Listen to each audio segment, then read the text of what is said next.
areas. We bring it to you live, and then we bring you live reaction as well. That's Good Afternoon Britain, weekdays from midday. Only on GB News, the People's Channel, Britain's news channel. In the GB Newsroom, we bring you the news as it happens. With our team of dedicated journalists across the UK. We're ready to keep you up to date with what's happening every half an hour, every single day. Bulletins here on GB News. The People's Channel. Britain's news channel. From the school run to the home run, watch a new show for all of Britain. He can say whatever he wants. A straight talking show where all voices are heard. And, you know, when are we going to stop talking about smashing the gangs and actually do it? With the stories that matter from every part of our country. There's a bit of a crash landing there for your Chancellor. Bold, fearless and standing up for you. That's me, Martin Dordney, 3 p.m. till 6 p.m, weekdays, here only on GB News. The People's Channel, Britain's news channel. At GB News, we love to hear from you, our loyal community. So drop us a line at gbnews.com/your say. There you can talk to each other and also to the presenters live on air. gbnews.com/your say, because GB News is your channel, Britain's news channel. Join me, Nana Akwe, for an informative, interactive news programme with a difference. It's fun. No, you didn't say that, Dave. I'm so surprised. I think there's an element of truth to that. Join me from 3 p.m. every weekend, only on GB News, Britain's news channel.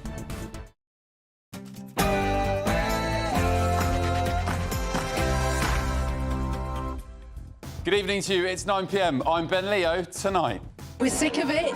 It's a frightening situation at the moment, and we want our country back. We want to know who's coming in, and we don't want people that are illegally here. Well, another small boat migrant locked up for heinous crimes, this time the rape of a 15-year-old girl. Are Britain's broken borders putting us all in danger? Plus... And I said, he's cheating. I stood up in the middle of the exam and I stood up and said, he's cheating, he's the one that's doing it. And that boy ended up getting expelled. Well, Kemi Badenoch slams her own Justice Secretary and his supporters as sore losers. Could her divisive streak tear the party apart? And, by the way, she called Nigel Farage a BS artist. Also... Fancy another one? Do you want another one? There isn't a person listening to this show that will not know somebody who is desperate to get on the housing ladder, so therefore we're determined to turn that tide. Angela Rayner there, our Deputy Prime Minister and Housing Minister, is under fire for her ever-growing property portfolio. And could the Chancellor be forcing our economy towards an IMF bailout? Is the government now running on borrowed time? And... They're putting them not just in hotels, but they're putting them in HMOs in our community. No one will listen to us about our concerns for our children. Yes, another weekend of nationwide protests against migrant housing exposes the public's increasing anger with our broken borders. But when will the government begin listening to the people? I'm joined tonight by my stellar Sunday panel, landlord and activist Adam Brooks, the political commentator Chloe Dobbs and the former Labour Minister Bill Rammell.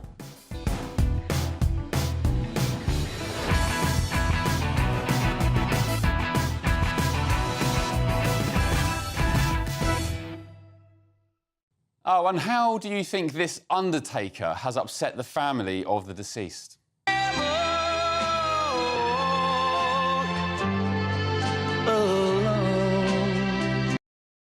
The first of tomorrow's newspaper front pages, hot off the press, coming imminently as well. First, though, let's get your news headlines with Lewis Mackenzie.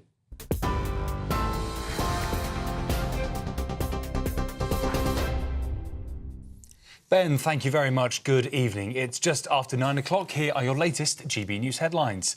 The government is set to overhaul the asylum appeal system to fast-track the process of removing people with no right to stay in the UK. An independent panel will be established with the aim of hearing cases more quickly and reducing the backlog. Around 51,000 appeals are waiting to be heard, taking on average more than a year to reach a decision. Conservative MP Matt Vickers says that the plans don't go far enough. The reality is more people coming in the country, in fact, record levels, more people in hotels, less of those people arriving in small boats are being removed. But are we surprised? We shouldn't be surprised, because when Keir Starmer was leader of the opposition, he voted against every single measure brought forward to toughen up our immigration system. And this is a guy who campaigned against the deportation of foreign criminals. That's what the Labour Party's about. They're not on the side of the British people. They're on the side of illegal immigrants and criminals who should be getting sent home. Criminals in England and Wales should be banned from pubs. Sorry, not should be, could be banned from pubs, concerts and sports grounds under plans to hand out tougher community sentences.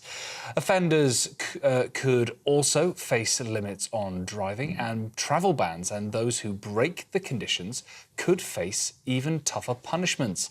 The new measures are part of the government's plans to tackle overcrowding in prisons by finding alternatives to custody. Nigel Farage says he'll share Lucy Connolly's story when he gives evidence at a free speech hearing in Washington next month. Miss Connolly was released from prison last week after being jailed for 31 months over a social media post in the aftermath of the Southport attacks. The Reform UK leader will testify to members of Congress about the threats to freedom of expression in Britain. He says Miss Connolly's case is central to his point.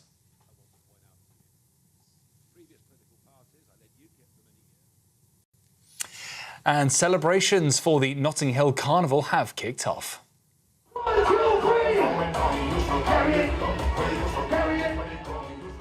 Dating back to 1966, the annual Caribbean Carnival takes over the famous London borough with food, drinks, music and, of course, lots of dancing. Festival chairman Ian Comforts told the crowd he was pleased the carnival was happening after its future was in jeopardy due to funding earlier this year. But the festival is not without its controversies. The Met Police arrested 100 people and seized dozens of weapons ahead of this weekend. With 7,000 officers being deployed to keep the peace, the Met are hoping for an uneventful weekend. And finally, the Defence Secretary says British military experts will continue to train Ukrainian soldiers until at least the end of next year. The announcement comes as Ukraine marks its Independence Day. President Volodymyr Zelensky made a speech to military personnel and representatives from countries around the world. Meanwhile, King Charles has sent what Zelensky described as an inspirational letter to the president, calling for just and last peace to end the war in Russia. Well, those are your latest GB News headlines for now. I'm Lewis Mackenzie. There's more from me in an hour's time.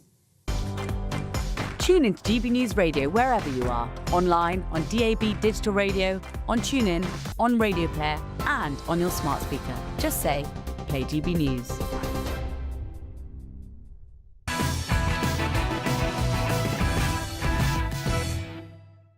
Thank you, Lewis, and good evening to you at home. Thank you for your company. Now, if you ever needed a reason for small boat migrants to be detained upon entry and never allowed to venture into British communities, well, here's a shocking example. This is Sadek Nikzad. He's a 29-year-old who was recently jailed for 9 years for raping a 15-year-old schoolgirl in Scotland after claiming asylum in Britain. Now, the Daily Mail has done some great work this weekend. They've revealed that Nikzad travelled 4,000 miles from his native Afghanistan to reach the UK and claim asylum around 2 years before his attack on the girl, living it up in at least 3 safe European cities before finally arriving in Falkirk, where he pounced on the schoolgirl yards from his migrant hostel. The attack sent shockwaves all across Scotland and sparked the very first angry protests up there against asylum hotels. But the disgusting rape aside, an absolute horror that the poor girl will frankly never get over, here's where this story gets worse. Social media pictures posted by the guy before arriving in Britain show him apparently living a life of luxury as a gallivanting tourist rather than someone fleeing war or persecution. He poses gleefully outside some of the world's most famous landmarks, including Rome's Colosseum and Cologne Cathedral, as he made his way as an apparent refugee, remember, to the UK. As the Mail reports, one picture shows him sporting a North Face puffer jacket worth more than £300 and smiling in front of the Eiffel Tower in Paris as the sun sets behind him. Very good. Another shows that upon arriving in the UK by small boat, he stopped off at a shopping centre in Basingstoke in Hampshire, where he uploaded a post of himself wearing a 3-piece linen suit. Doesn't he look smart? His social media posts have been met with comments from friends and family back home in Afghanistan, with some writing, "Good job" and "God bless." Well, it appears his journey to the UK began in late 2020 after he shared a snap of himself more than 3,000 miles away in Europe outside the royal palace of Turin in Italy. He enjoyed boat trips in the sun, and social media pictures show he even went to Sicily for a short period too. By 2021, it appears he'd inched ever closer to the UK by travelling north to Cologne in Germany. Images suggest he was later housed by the Home Office in the Cladhen Hotel in Scotland. There are images of him here now on your screen, lounging in the hotel's plush leather chairs. In October 23, Nick Zad approached a 15-year-old girl near a local pub in Falkirk and brutally raped her in broad daylight. When he was jailed in June, his lawyer claimed he hadn't been educated about the significant cultural differences between the UK and Afghanistan, where child marriage is rife. So here's yet another example of how the current small boats crisis is putting our women and children at risk of monsters like this. The longer this nonsense is tolerated, the more women and girls will have their lives ruined by a political decision to stop the boats immediately in their tracks. Well, let's get the thoughts of my panel now. The businessman and activist Adam Brooks, political commentator Chloe Dobbs and the former Labour MP Bill Rammell. Good evening, panel. Good evening. My last Ben Leo tonight. Welcome along. Adam Brooks, let's start with you. You've been down to Epping today at the Bell Hotel protest. The protest there, by the way, is against the government now appealing the decision. We've been there every week without fail, and the people wanted to go there today, 300-400, I would say, against the government, basically going against its own people, trying to overturn this court judgment that will see the migrants leave in the next 2 or 3 weeks. Yeah. So the narrative from the ground is basically it's us v the government. And that's a terrible thing. A government is meant to represent its people, is meant to keep its people safe. Yet, I would say the majority of this country now believes that the government is actively working against them. What do you make of this guy here, this Afghan guy who was having a jolly good time all across various European cities? Cologne, right. He went to Sicily. He had sunset boat trips as well. Finally got to the UK and then rapes a schoolgirl. How many times do people like myself and Chloe have to say that these are not refugees, these are economic migrants coming to game our system for whatever they can? They come from cultures where women are not even second-class citizens, they are third-class citizens. They're a piece of dirt to them in many countries. So, and as you said, some of these countries allow child marriage. What are we to expect when these people come en masse to our country? Are we expecting them just to put all their beliefs behind them and their behaviour? No. They see a woman with a bit of skin showing and they cannot help themselves. This is a danger to our women and our kids. Chloe, this guy was, on paper, was a refugee. He was granted asylum by the Home Office. Well, he came originally from Afghanistan, and that's what the Home Office will have looked like, and they'll have gone, oh, that's a dangerous country, so we must grant this guy asylum. But I think if we're going to take anybody from dangerous countries, especially ones with backwards views on women, we should be taking the women and children via legal routes only. Because if you go to these backwards countries, you often have, for example, IDP camps and internal displacement camps, refugee camps for people they haven't actually been able to leave the country, but they're sort of on their way and trying to. And you speak to women in these camps, and they are, because they don't have, you know, houses that lock, they're just in tents. They are terrified because they've got men coming into their tents in the nights and raping them, including their children. And it's those guys that then leave those camps and then come and make their way to Britain. And those are the people we're supposedly saving. Bill, what do you make of this this monster I just told the viewers about? I mean, how many of him are there out on the streets today, being free to roam the streets of Britain? Thousands. Is he a good case for having... If you're not going to stop the small boats, is he a good case, a good example of detain these people, do not let them out to roam the streets of Britain? Well, it's abhorrent what he has done, and I think any asylum seeker or refugee who commits a crime like he has done should lose automatically their right to asylum and a right to refugee status. We need to dramatically reduce illegal immigration. We need to reduce asylum numbers. I want to see the end to the use of hotels. But what really concerns me, and Adam's talked about it, what really concerns me about the decision, the government's committed to ending the use of hotels by the end of this Parliament, but the net result of that decision of the High Court last week will probably mean more asylum seekers being housed in houses of multiple occupation. It's going to be worse. And there are at least as great a concern, if not greater, about HMOs. And that's why I think the government is right to appeal the decision so that it can manage the process and manage the end of hotel use over the next few years. I get this online. People say, oh, you're just going to end up moving it somewhere else. Let me just state this clear. We, the people of Epping Forest, are getting these people out of our area because we have had 2 alleged sexual assaults. We have had girls harassed to and from school. We've had women flashed in the forest and on the common opposite. There has been hundreds of issues. I've got women lining up to speak on camera if ever, for whatever reason, I need them to do so. This community has been almost destroyed by this migrant hotel. So no one can say, oh, you're out of order trying to stop this. We are looking after our own. And I suggest everyone else in their areas, if they've got a problem, start looking after their own as well, because this is a terrible, terrible problem. And far too many of these asylum seekers have issues with their behaviour with women and children. And if they hold on, Bill, there are cases up and down the country of rape and sexual assault. Far too many. They're the ones we know about. How many that we don't know about? Because we know authorities are hiding this so that communities do not get angry. If you look at the reality and you look at the figures, foreign nationals are slightly less likely to commit sexual offences than British nationals. One in four sexual assaults is by a foreign man. Fact. You go and look online at the Sky News analysis of the statistics. That was debunked. Sky messed it up. They had to put a footnote. Bill, go online now. One in four foreign men, one in four sexual assaults is by a foreign man. That is a fact, Bill. Come on, let's but Bill, Adam. even if... Let's come to the practicality of this issue, and you do have to bear the consequences of your actions.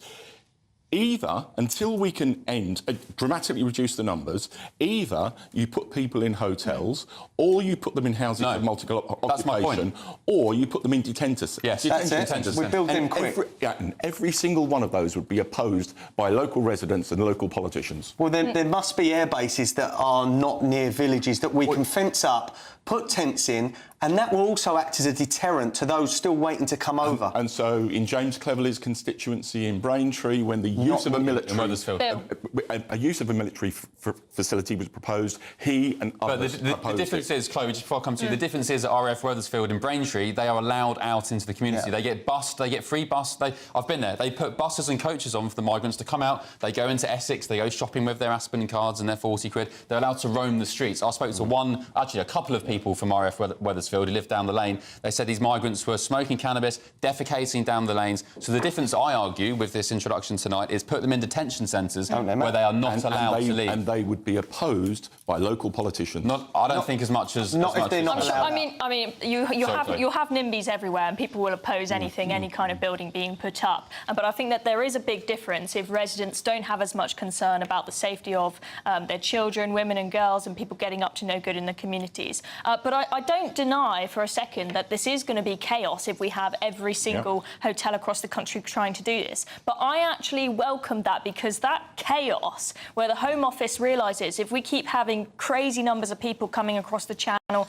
every single day and we can't figure out where to house them, I think that will give them the kick up the backside that they need to actually do something to stop the boats from coming. You've already seen, I know this isn't stopping boats, but you've seen this is force them to put out this sudden announcements where they say, oh, we're going to change how we process the asylum appeal so that we can try and speed that up to get them out of this taxpayer accommodation. But isn't it convenient exactly when that's been announced? I think that this has given them a bit of a push. But sorry, it's been months in the planning, and it's a detailed, complicated change that I wholly welcome, because one of the pull factors for asylum seekers coming to this country is the fact that you arrive, you fail in your asylum application, you then go into the appeal long grass, and it can be years before your case is dealt with. That acts as a pull for people to come to this country. They know that they're using the ECHR, I think it's Article 8. Even if they're denied asylum, we still have to house them. We still have to house them and still have to feed them. That should end. Greece is already saying no migrants now, and they're going to detain them for 5 years, or they're going to deport them. We need the tough talk, but that's not going to happen when we've got a human rights lawyer as our Prime Minister. He's only going to get weaker, in my opinion. Yeah, well, Tuesday, Reform UK have their big song and dance bill announcement about detention centres, no rights to appeal. They'll be not allowed to leave these detention centres. They'll be shipped off to the likes of Ascension Island in the South Atlantic. So, I mean, are you concerned as a Labour man about Reform's rhetoric on that? That's coming on Tuesday. I don't actually think it's practically deliverable. But in terms of Ascension Island, one of the things I'm in favour of is the government proactively looking at offshore processing, whether it's the Ascension Island, whether it's the Balkans. No, but Rwanda was about the permanent relocation of applicants. Offshore processing is that you're sent immediately to that offshore country and your claim is processed there. And if you then have the right to come to the UK, you can come. Oh, I just wonder how many more young girls are going to be raped or assaulted before this problem is sorted out. How many? What's the limit? Anybody got a number? How many is acceptable? I don't think the offshore processing will be set up before 2029, Ben, that's for sure. Really quickly, last one. The schools go back in 2 weeks. My niece that goes to St John's in Epping isn't allowed into Epping High Road because of these migrants. What a joke. That's the government. Governments of all colours and all names. You know, I'm not going to just pin it on Labour because it's been happening under the Tories as well, but it's disgusting what's being allowed to happen, and it makes me weep. Anyway, let's move on. It's the final week to see how you could live the next year mortgage or rent-free with an additional £5,000 in your bank account. Here's all the details you need to win. It's the final week to see how you could win your mortgage or rent paid for a whole year. That's a cash lump sum equivalent to 12 of your monthly mortgage or rent payments, right up to a whopping £20,000. Plus, we'll add an extra £5,000 on top for good measure. And if you don't have a mortgage or rent to pay, lucky you, we'll give you £15,000 tax-free cash instead. Hurry, lines close this Friday.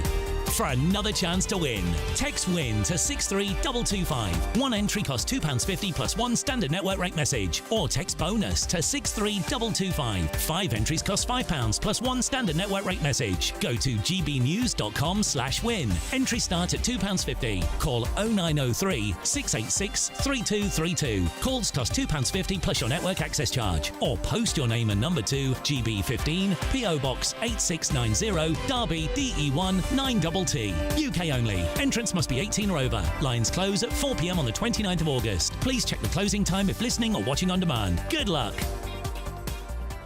OK, very good luck if you decide to enter that. Coming up next on tonight's show, a little case of maybe deja vu.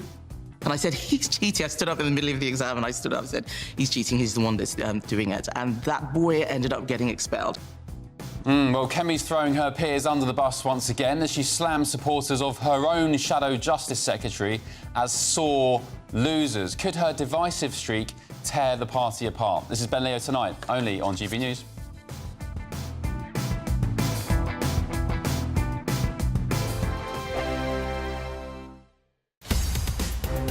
In the GB Newsroom, we bring you the news as it happens. With our team of dedicated journalists across the UK. We're ready to keep you up to date with what's happening every half an hour, every single day. Bulletins here on GB News. The People's Channel. Britain's news channel.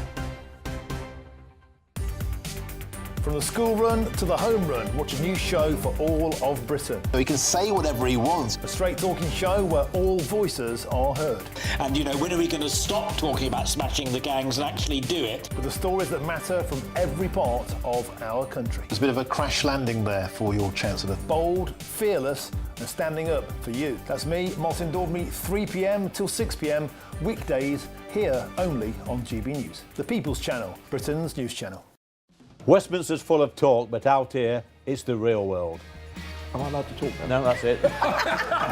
This is where it matters, real people and real lives. That's what politics is all about. The fact is Trump made a good start, no. Straight answers, no spin, and just a couple of pints. How many fingers have I got up? About 10. So join me for Lee Anderson's Real World every Friday at 7 p.m. only on GB News. The People's Channel, Britain's news channel.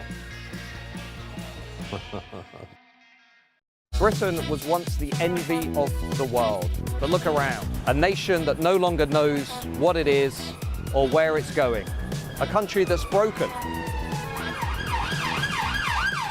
How do we fix Britain? How do we bring it back? Friday night with Matt Goodwin at 8 p.m. only on GB News.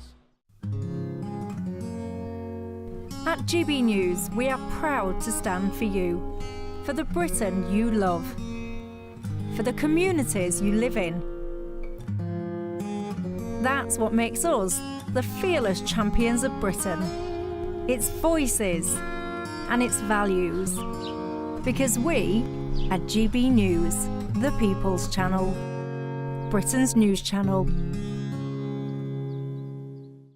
Hi, I'm Michelle Dewberry, and my show is your opportunity to cut through all the noise and dive in headfirst to some robust debates. Ideas clash. Situation, isn't it? Because the failure is you're deliberately avoiding my point. Nothing's held back, And if you think this is the end of it, wait for more. and we do not shy away from the difficult stuff. Sometimes I want to shake people and say, if only you understood. So join me on Jubes and Kerr weeknights at 6 p.m. only on GB News, Britain's news channel. At GB News, we love to hear from you, our loyal community. So drop us a line at gbnews.com/yoursay. There you can talk to each other and also to the presenters live on air. gbnews.com/yoursay, because GB News is your channel, Britain's news channel.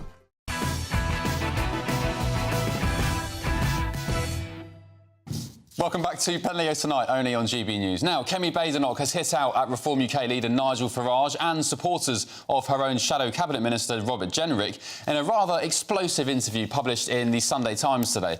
The Conservative leader also spoke out about racism experienced since she became party leader, putting it down to a sense of Kemi derangement syndrome. Miss Badenoch claims that Farage twisted what she thought was a perfectly pleasant conversation in order to make her look bad, labelling him a BS artist. And as for her potential leadership challenger, Robert Jenrick, she said his supporters, who are plotting to take her down, are, quote, sore losers. Well, I'm joined now by former Conservative Minister Paul Scully on this. Paul, good evening. Thank you for your company. You backed Kemi, didn't you, in the leadership race? Is that right? No, I didn't back anybody, actually. Well, I backed James Cleverly for a little while when he was there, but I didn't back anybody apart from that in the final two. Oh, OK. So let's see how it goes. Yeah. What did you make of this Sunday Times piece today? Because, I mean, it was a rather, by all accounts, an extraordinary interview, partly because Kemi rarely does these kind of interviews, for starters. But she took aim... Let's start with Robert Jenrick, who... I mean, I have to ask you, Paul, do you think Kemi is threatened by Jenrick? Look, I think... maybe she is, but also I think what Rob is doing in terms of his videos, in his social media presence, is doing what any opposition person should do. What I think what the Conservatives are going to struggle, what he will struggle and other Conservatives will do, if they just try and portray themselves as reform-like. I am speaking to you at the moment in Elmbridge in southwest, just outside southwest London, where in my own area we lost a council seat to the Lib Dems, and just round the corner we lost two council seats to Reform. So actually we're being pulled in two different ways. So if you just chase a Reform vote, people always go for the real thing. They don't go for Reform light, Lib Dem light, whatever it is. But isn't that your problem? Hasn't that been the Tories' problem, Paul? That I'll just be blunt about it. You were packed with Lib Dems. I know you have this old saying where, you know, we're a broad church. Isn't that precisely the problem? You've got people who are right of the argument, right of centre. Then you've got a bunch of Lib Dems trying to cause trouble. No, I don't think it's as simple as that, Ben. Look, I mean, I don't do this right wing, left wing thing because it's sort of like an XY axis. I'm a free marketeer. I'm socially liberal. So where does that put me on an axis? And so you can sit there and make these easy tribal points of view, but governing is difficult. The Labour Party are finding it incredibly difficult. They've said, oh yeah, Conservatives were in it for 14 years. Why haven't you sorted the problem out? Well, they had 14 years to actually work out a plan. And clearly they haven't done it. Reform are coming up with they're going with the vibe. Nigel Farage is going with the vibe. And he's going with the zeitgeist. Has he got the answers? I'm not convinced yet. Okay. So it's way more complicated than just those party political points of view. All right. Well, Kemi said that in this piece today that Nigel Farage was a BS artist. She used the full phrase, but for Ofcom's sake, she said BS artist. And I just wonder, do you think Kemi will last the course? Because I see, and tell me if you agree, two big imminent challenges for Kemi. The first being party conference season. Will she deliver a rabble-rousing speech that will really instill some confidence in MPs and members of the party? And secondly, how she responds to Rachel Reeves this autumn in the budget. Do you agree those are two key challenges on her doorstep? And if she fails those, will she be out? Will it be the likes of Robert Jenrick bidding for the leadership? Yeah, the two big pinch points. You're absolutely right. But it's interesting that, you know, I see my former colleagues that how they talk, and they would do, because some of them want to come back into Parliament, and they are doing the team sport thing. This is a team sport, if you like, if you call it a sport. But then I see other Conservatives who are just sort of dismissive of the parliamentary party, as they have been for many years. And we, as a party, haven't cured that situation yet. So yes, the conference will be a major point. Yes, the budget response will be a major point. The bigger risk, I think, if we get to that stage, is the next local government elections, because then if we do badly, not only is that a bad headline for you guys to take on board, but it actually means that we've got fewer people on the grassroots that are actually doing the door knocking, and the sort of, those people actually doing the campaigning. Got it. And Kemi obviously is very popular. She won the leadership contest, of course, not too long ago. So let's not forget that. She has some very redeemable qualities. But you mentioned, Paul, at the start of this conversation that it's now in the remit of opposition MPs, shadow cabinet, whatever, to be doing these social media videos, being on the ball and really sort of getting with the times. I mean, correct me if I'm wrong, I haven't seen Kemi getting involved to the extent as, say, Robert Jenrick or Chris Philp on that front. Does she need to do more of that stuff? I'd like to see her do more. I think she's sort of struggled to find her feet a little bit over the last few months, and now she's got to realise this. You cannot compare this to Margaret Thatcher and before, because we're in a different vibe. Social media and the immediacy of news means that you've got to actually approach it in a different way. So I think we all Conservatives need to do more, because at the moment people actually don't want to listen to the Conservative Party. It's too fresh in people's mind about the last 14 years and the punishment beating that we had at the last general election. Yeah, I think Kemi said in the interview with the Times actually today that they've done their own research at CCHQ, which says that the public need around 2 years, I think, to forgive a political party or a government who's just gone out the back door because of any mistakes they made. It took 10 years last time. It took until David Cameron came round. So let's see about the 2 years. Paul, one last question. Yes or no answer, please. Will Kemi Badenoch be the leader of the Tories in the next election? It's too difficult to tell. Come on, yes or no answer, Paul. Yeah, I think it's 50-50, to be honest, Ben. OK. It's 50-50. Maybe then. You can say maybe. Yeah. All right, Paul Scully, thanks very much, former Tory Minister. Appreciate it. Thank you very much, Paul. Let us know what you think on that. gbnews.com/Your Say. Do you have faith in Kemi Badenoch, maybe Robert Jenrick or somebody else when it comes to becoming Conservative leader? And will Kemi, do you think, be leader at the next election? Who knows? A pretty bombshell interview in the Times. If you've not seen it, I recommend you take a peek. Anyway, moving on. Coming up after the break. Fancy another one? Do you want another one? There isn't a person listening to this show that will not know somebody who is desperate to get on the housing ladder, so therefore we're determined to turn that tide. Or as Brenda from Bristol would say, another one? Our Deputy Prime Minister Angela Rayner, the Housing Minister, of course, is under fire for her pretty sizable property portfolio, and the Chancellor, Rachel Reeves, could be forcing our economy towards an IMF bailout. Is the government now running on borrowed time, if it wasn't already? This is Ben Leo Tonight, only on GB News. I hope we haven't forgotten anything. Travel insurance, I tick that box. Yeah, but remember what you forgot last year. All Clear Travel Insurance sponsors GB News Travel Destinations Forecast.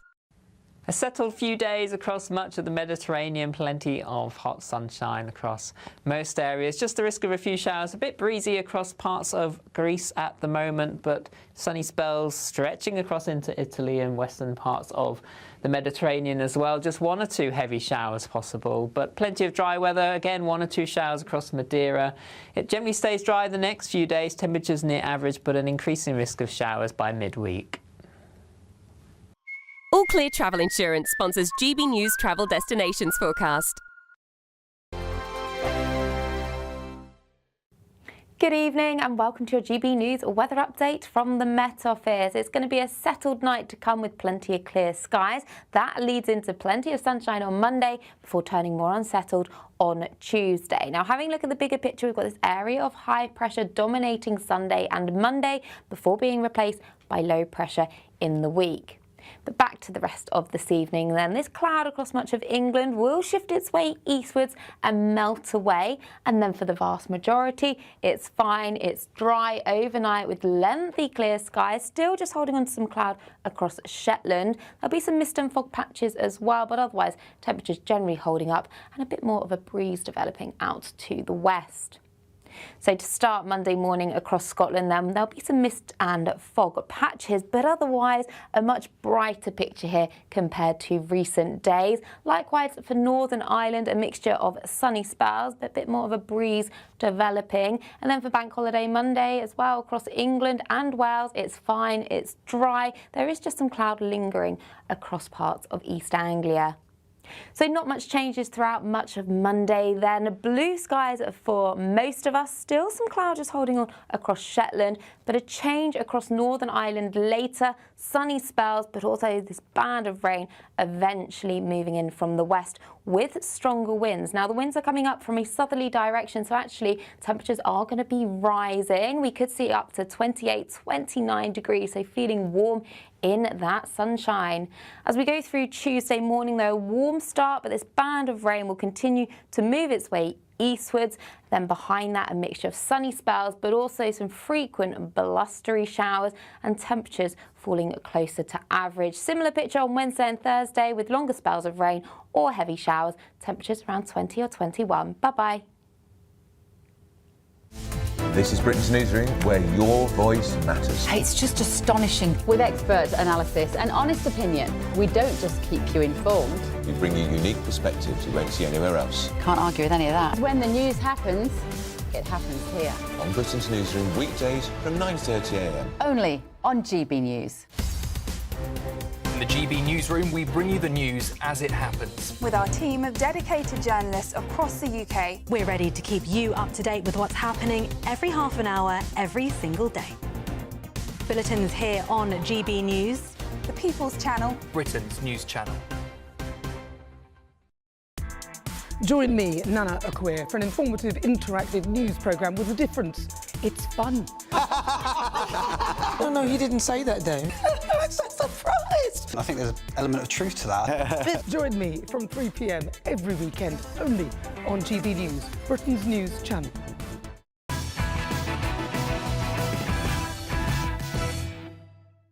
Welcome back to Ben Leo tonight. Now, this Labour government seems to be facing fiercer criticism than ever before. Just this week, we've seen record-breaking small boat crossings, talk of a potential IMF bailout thanks to the economic policies of our dear Chancellor Rachel Reeves, and a Deputy Prime Minister who's once again under fire, there she is on your screen if you're watching on telly, for splashing almost £800,000 on her third property, all while, by the way, ordinary Brits struggle to get onto the housing ladder. Defending the current regime in number 10 sounds an almost impossible task, doesn't it? But thankfully, there's always one man on hand who's willing to give it a go. It's Lord George Foulkes, the Labour peer. Lord Foulkes, good evening. Thank you for your company. Good evening, Ben. I hear you're leaving us. You're going to America. Well, I'm not leaving per se. I'll still be on GB News, I think more than ever before, actually. But yes, we're launching a new US-based show for UK audiences, which will be broadcast in the UK. But yeah, I'll be stateside. I hope you got your visa and your work permit easily. Yeah, that's fine. I've got no criminal background, which is good. Are you going to miss me, Lord Foulkes? Yeah, but we don't want you to be treated as an illegal immigrant when you go over there. You know how they deal with illegal immigrants in the United States. So I'll be the kind of immigrant. I'll be the kind of immigrant they like, which is hard-working, paying tax, and integrating with American culture, not least with the burgers. And you speak the language. I do, yeah. I'm intelligent like that. Anyway, Lord Foulkes, for one last time, let's have a little spar on this Labour government. Nice to talk to you, Ben. Yeah. What do you make of Angela Rayner? 3 properties. Let's just clarify. One is no. Get it right. I was about to clarify. She doesn't have 3 properties. Okay. One of them is the government. I was about I was about to clarify. One is a Grace and Favour home near Buckingham Palace, bottom of the Mall, Admiralty House, which she gets as a Grace and Favour home. But she has access to 3 properties. She could sleep in that one property if she wanted. Why does she need 3 properties, Lord Foulkes? Well, she's got one in London, she's got one in her constituency, and now she's bought a holiday home. But why does Nigel Farage need 4 properties? Well, he's not a raging socialist. He's a free market capitalist, and he's not a housing minister either. But you're asking practically, how does Nigel Farage need 4 properties? Well, I'll tell you what, Lord Folks, it was last year in June, before Labour were elected, Angela Rayner said every part of the UK, every borough, will be taking their fair share of migrants. Now, I just wonder if Angela Rayner, who is so concerned about looking after so-called refugees, whether she'll use one of her 3 properties, which she's not going to be sleeping in all at the same time, and maybe house some migrants in there. What do you think? Well, that's something you can ask her. You can ask Nigel Farage that as well, and you can ask all the others. I tell you, you could ask Boris Johnson. He's got a few houses. Or you could ask any of these others. Why do you pick on women? You seem to have it in for a woman politician. You're not having the same kind of criticism of any of the men who've got 4 or 5 or 6 houses. Why don't you ask them? Why don't you raise it about them? Why is it only Angela Rayner who gets the... Oh, you think it's because she's a woman. Okay. You think it's a sexist attack? You think it's a sexist attack, Lord Folks? Ben, are you? It's because she's a woman. No, I'm not. She's the housing minister, and she was front page of the Sun and the Mail on Sunday today, and she's the deputy prime minister. Who owns the Sun and the Mail on Sunday? People who don't live in this country. People who don't pay taxes here. They are people who dodge the taxes and live in these places where they are not part of the United Kingdom. Well, you're going down a rabbit hole. I mean, the story's true still, isn't it, Lord Folks? I mean, it's just the optics, isn't it? Do you not agree as a Labour man? It doesn't look good for a champagne socialist to be buying an 800k flat in Hove? Because the headline said 3 houses, and you've just agreed that one of them is a government house, which she uses when she's in London on government business. One is a house in a constituency because she's a constituency MP, and the other one is one she's bought recently as a home to go to for holiday. And as I say, even that's only 2 houses, whereas Nigel Farage has 4. Only. He's one of your GB presenters, and you pay him a lot of money. Oh, I wouldn't know. Above my pay grade. Look, he's not the housing minister. Anyway, Angela Rayner, but by the way... He's the leader of a party. In that Grace and Favour flat, Lord Folks, in that Grace and Favour flat, do you know how much Angela Rayner spent of taxpayer money on 2 beds? She didn't spend the money at all. Well, whoever runs the gaff and the operation at Admiralty House where she lives, how much did they spend? £7,000, Lord Folks, on 2 beds. It's all right, isn't it, when it's not your money? It doesn't matter. Yes, please, £3,500 a bed. It's like the money that's being spent in all of the business, in the Buckingham Palace and all of the other places that are owned by the government or owned by the monarch or owned publicly in such a way. I want to talk to you about Lucy Connolly, but before I do, sources close to Angela Rayner told The Telegraph in a statement, they said that Miss Rayner needed the 3-bedroom flat in Hove in East Sussex near Brighton as a base while working in London. They also said she was paying the correct amount of council tax on the flat. It was her 3rd home alongside a constituency house and a Grace and Favour property in London, as we've discussed. The Telegraph understands... On Lucy Connolly, now, there are pros and cons about her conviction. She did plead guilty, as you know. Yes. But I'm sure you will agree with me. It's nothing to do with America. It's nothing to do with President Trump or any of his people. It's a purely British matter, isn't it? Yeah, well, the situation, as far, I mean, look, I don't work for the US government, of course, or the Trump administration, but they're wanting to intervene in it. Yeah, they are proponents. I'm just Let me answer you. then. All right, go on. Let me answer then, Lord Fox. They are massive supporters of free speech, and I think their concern, as far as I understand it, is when they see a key... When they see a key ally, by the way, Britain, who gave free speech to the world, when they see the degradation of free speech and civil liberties in this country as they perceive it, they have concerns. And I think they're just looking out for the country, which a lot of people, a lot of Brits especially, are appreciative of. Do you think there's free speech in the United States with President Trump in charge? The way he's clamping down on the Democrats, the way he is changing the voting system, the way he is sacking people right, left and centre. Do you really think that there's free speech in the US? Well, it's protected in their Constitution, the First Amendment. No, but do you think there's free speech in America now? Absolutely. Lucy Connolly wouldn't have been banged up in America if she tweeted what she did. Rubbish. Lord Fox, Lucy Connolly wouldn't have been banged up for 2.5 years in America if she tweeted that in, say, I don't know, California. You're deluded. Would she have been banged up, Lord Fox? The Lucy Connolly situation is a purely British situation. I'll argue the pros and cons of it, but it's absolutely nothing to do with America. And she pleaded guilty. She did. I mean, she argues she was bounced into it. But do you think the sentence was fair then, Lord Fox? No. She pleaded guilty. She did. So if you plead guilty, you have to take whatever the court decides. Just finally, do you think Lucy Connolly's 2.5-year sentence, bearing in mind it was the first offence, she deleted the tweet, she's got a young girl, a young 12-year-old girl, so on and so on. Do you think the 2.5-year sentence was fair? I'm not sure about that. I don't know all the circumstances. I think it's quite a long sentence, and I'm not. I'll take that as a no, then. I'm not in favour of long prison sentences for people unless they're a danger to society. So probably I think it isn't necessarily a fair sentence, but I don't know all the circumstances. But the decision wasn't made by the government. It wasn't made by me. It wasn't made by Keir Starmer. It was made by a judge, and you and others are blaming Keir Starmer for it. It's nothing to do with Keir Starmer. Well, no, but there is an argument. I'm not saying I necessarily agree with it, but there's an argument that Keir Starmer was putting pressure on the judiciary to say they'll feel the full force of the law. So, of course, there's no direct communication from Starmer saying sentence her, but you have no reason, no justification for saying that. This is the kind of slur that you, Ben, and some of your colleagues on GB News are constantly. Well, I just said I didn't agree with it, so you can take that back. Anyway, Lord Fox. Oh, well done, Ben. You're going up in my estimation. Very good. We're ending our bout on agreement, which is the first, I think, over recent months. Lord George Fox, thank you. I hope I'll be able to speak to you from America when you're in America. Of course you will. I'll be on GB News still, as I am now, more than ever before. So you're very lucky so-and-so. Good. Thanks, Lord Fox. Have a good trip. Enjoy yourself there. Thank you. Take care of yourself. Right, moving on. Some breaking news just coming into the newsroom. Met Police have made 140 arrests so far on the first day of Notting Hill Carnival today. That includes, 40 more than the Sunday last year, so it's up 40 arrests. That includes 15 assaults on police today, 21 arrests for possession of an offensive weapon, and the Met Police have said in a statement the policing operation for the first full day of the Notting Hill Carnival has moved into the dispersal phase as crowds head home from the event. A significant number of officers remain in the area to deal with any incidents.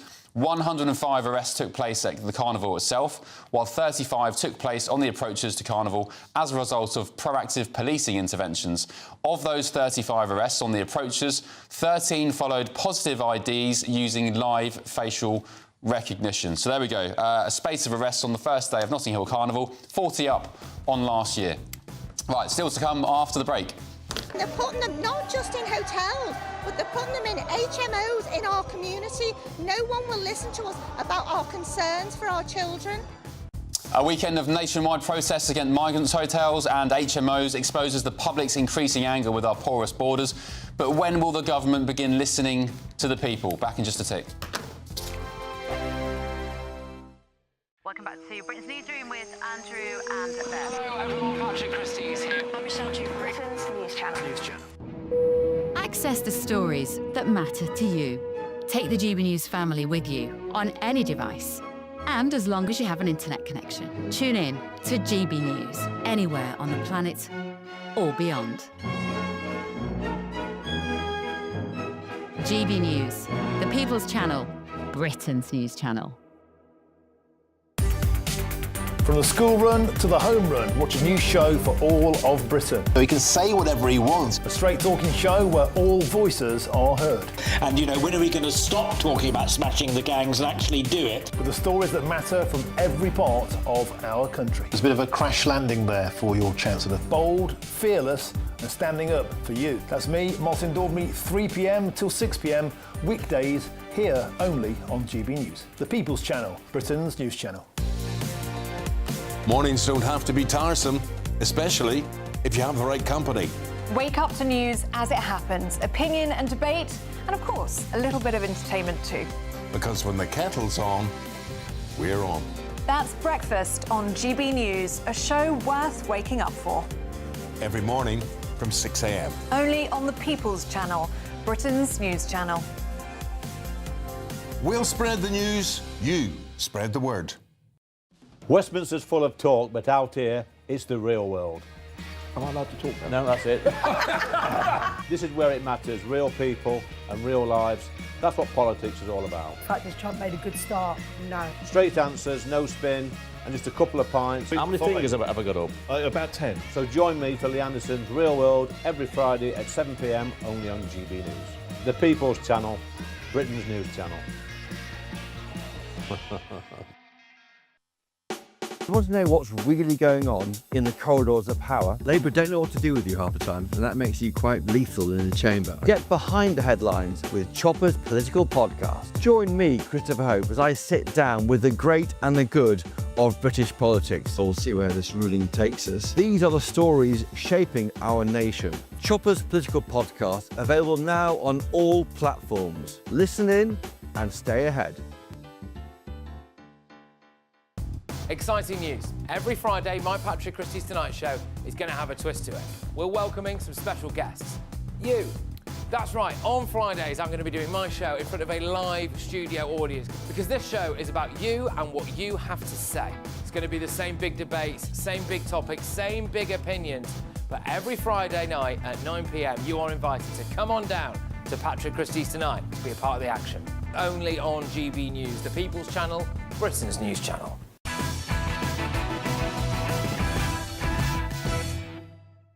Welcome back to Ben Leo tonight on GB News. Now, this weekend, Britain faced nationwide protests against the ongoing use of migrant hotels and indeed HMOs now in local communities, with concerned residents claiming their safety, particularly that of women and girls. And, of course, at the top of the show, we touched on the migrant who raped a 15-year-old schoolgirl in Scotland, is being put at risk. This comes after a series of alleged assaults by asylum seekers, not least in Epping and Essex. Unrest has now spread across the country after the Bell Hotel in Epping became the target of multiple protests over the summer, attracting political heavyweights, you could call them, including Shadow Justice Secretary Robert Jenrick, Kemi Badenoch as well. But earlier this week, their local council lodged an injunction which blocks the hotel from housing illegal migrants. But I'm joined now by Reform UK councillor for Chipping Ongar, Annie May O'Neill.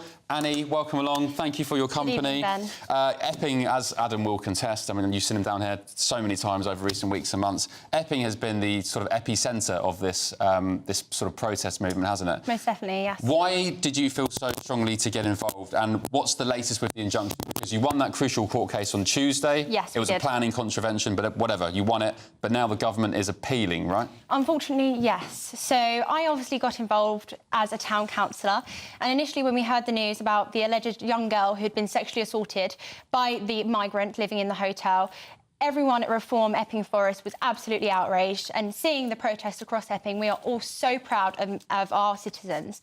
Now, the reason why I'm so passionate about this topic is because so many people do not cover the clear link between mass migration and women's safety. Now, there's a statistic that's come out of the Freedom of Information laws stating that in 2021 to 2023, 23% of undocumented males committed sexual offences, including rape, which is under the Sexual Offences Act 2003. And to me, that is absolutely barbaric. But yet the government do not speak about this. Now, onto the appeal. I do believe that this is completely authoritarian of Keir Starmer and his government. It's clear that the democracy in the UK is absolutely crumbling, and they are in fact appealing the argument of that the hotel should be closed. And to me, I thought hurt that the young girl who allegedly is stating that a man sexually assaulted her and family is there appealing against it, even though it's a policy that they won within their manifesto. But I guess the likes of Bill Ramall, former Labour minister, would say, well, Labour would say if they were here, well, they are not appealing, of course, that they were not kind of throwing scorn on the girl's allegations. Of course, that's still going through the police and the courts now, but they are appealing the planning contravention. But Bill, listening to Annie May here, do you have any concern that the government is appealing this Epping Hotel situation? No, I don't, because the government is committed to ending the use of hotels by the end of this Parliament, but it's got to do it in a managed way. And if the Epping decision stands, and we have a whole host of other appeals across the country, the net result, as I was arguing previously, will be an increase in asylum seekers going into houses of multiple occupation. I actually think that will be worse for local residents than the use of hotels. Annie May, how would you feel if the Epping hotel was closed down, the bell's closed, but instead you had HMOs, you've got a house next door to you down in Epping filled with 6, 7 guys from, I don't know, Afghanistan, Eritrea, whatever. How would you feel if that happened to you? Well, I think that's even worse. The fact that these people are protesting every Thursday and Sunday is because they are concerned parents, they're concerned families, that their children are going to be assaulted, that they're going to get mugged. I mean, as a young woman, I'm scared to walk home of a night. And don't get me wrong, it's fair that women have always had that, like living in society, but we should not have an additional 23% of men committing these assaults. And you're right, with the HMOs, I believe that would cause a higher risk. But if the public and the democracy in the UK are talking, and that was one in a clear manifesto that the government had won in the last general election, then surely this would be almost like a foot in the door for them to gain a domino effect across all of the other councils. I don't understand.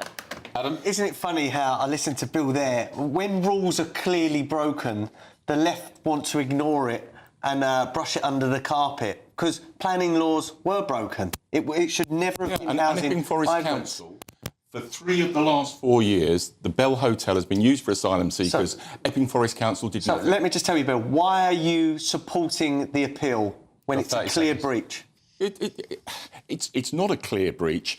It's an interim injunction that will actually be settled when the full hearing takes place. So the law says that a hotel is to be used to house people temporarily, not permanently, and you cannot discriminate as to who is allowed to book the place. It has to be open for anyone and everybody to book. It can't be closed off for a certain group, i.e. asylum seekers. So to me, it seems that they fought one rule for the rest of us and a different rule for the government. OK. Annie May, thank you so much for being with us. How old are you?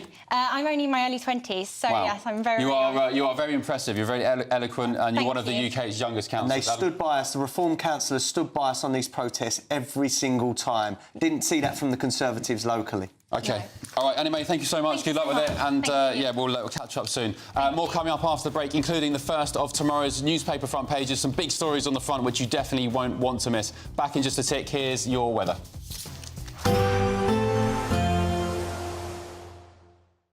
Expect warm spells with the odd rude interruption. Box Boilers sponsors the weather on GB News.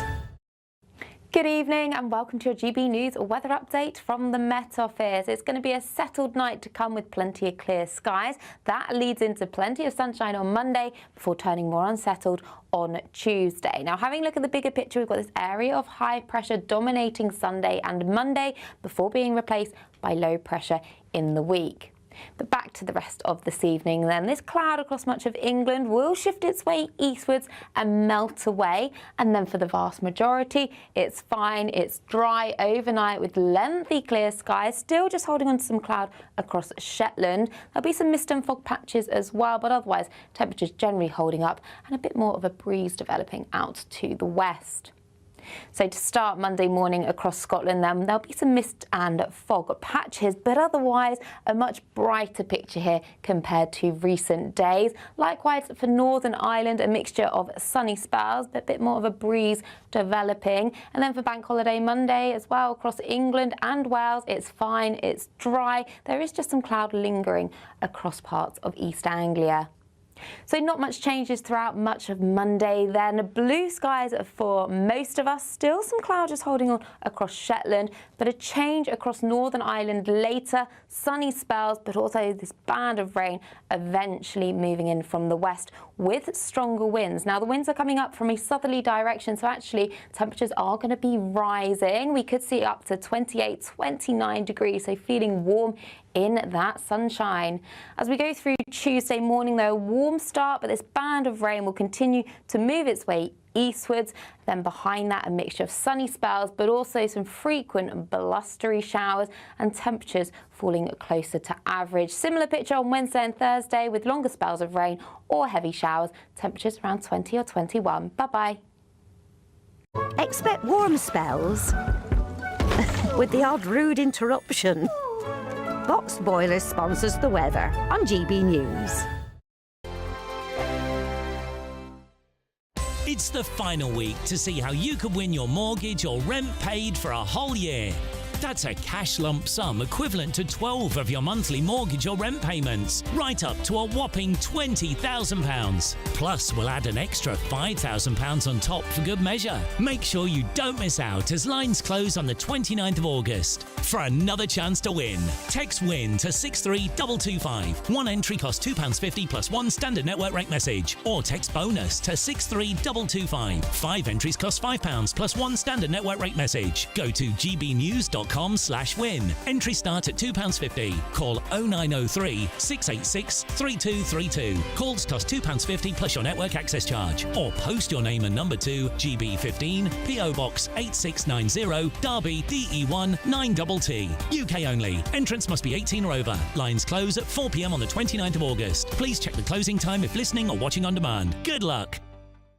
Hi, I'm Michelle Dewberry, and my show is your opportunity to cut through all the noise and dive in headfirst to some robust debates. Ideas clash. Situation, no, isn't it? no, Because the failure is you're deliberately avoiding my point. Nothing's held back, And if you think this is the end of it, wait for more. and we do not shy away from the difficult stuff. Sometimes I want to shake people and say, if only you understood. So join me on Jubes & Co. weeknights at 6 p.m. only on GB News, Britain's news channel. This is Britain's Newsroom, where your voice matters. It's just astonishing. With expert analysis and honest opinion, we don't just keep you informed. We bring you unique perspectives you won't see anywhere else. Can't argue with any of that. When the news happens, it happens here. On Britain's Newsroom, weekdays from 9:30 a.m. Only on GB News. From the school run to the home run, watch a new show for all of Britain. He can say whatever he wants. A straight talking show where all voices are heard. And, you know, when are we going to stop talking about smashing the gangs and actually do it? With the stories that matter from every part of our country. There's a bit of a crash landing there for your Chancellor. Bold, fearless and standing up for you. That's me, Martin Daubney, 3 p.m. till 6 p.m. weekdays here only on GB News. The People's Channel, Britain's news channel.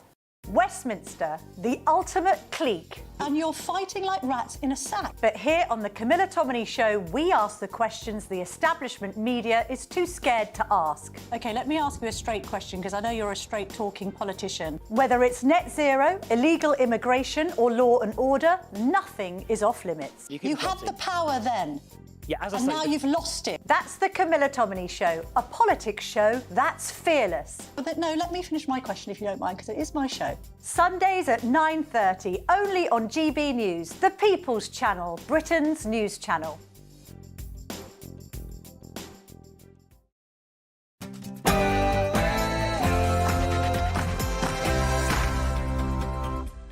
Hello, good evening. It's 10 p.m. I'm Ben Leo, and breaking tonight. They're putting them not just in hotels, but they're putting them in HMOs in our community. No one will listen to us about our concerns for our children. Yes, a weekend of nationwide protests against migrant housing exposes the public's increasing anger with our porous borders. But when will the government begin listening to the people? Elsewhere, a GB News exclusive, a British Army veteran who was tossed out of his accommodation to house resettled Afghans. I'll be bringing you new pictures of the Prince and Princess of Wales from Balmoral this morning. Prince Andrew was there. He was spotted in the area as well. And Ghislaine Maxwell's recent interview has made some rather bold claims about him and his links to Epstein. I'll be joined by royal expert and GB News favourite Charlotte Griffiths for all the latest.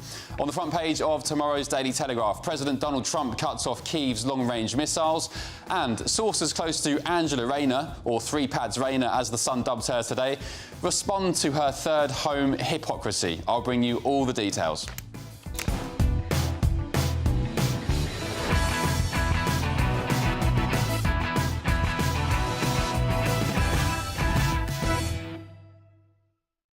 Joining me this evening on the panel, businessman and political activist Adam Brooks, the political commentator Chloe Dobbs, and the former Labour MP and Armed Forces Minister Bill Rammell.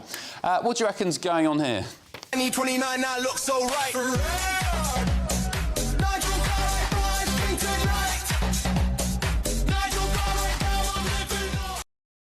I don't know, I think that's real. Is that AI? Is that real? Can't tell these days. Let's get your news headlines with Lewis Mackenzie.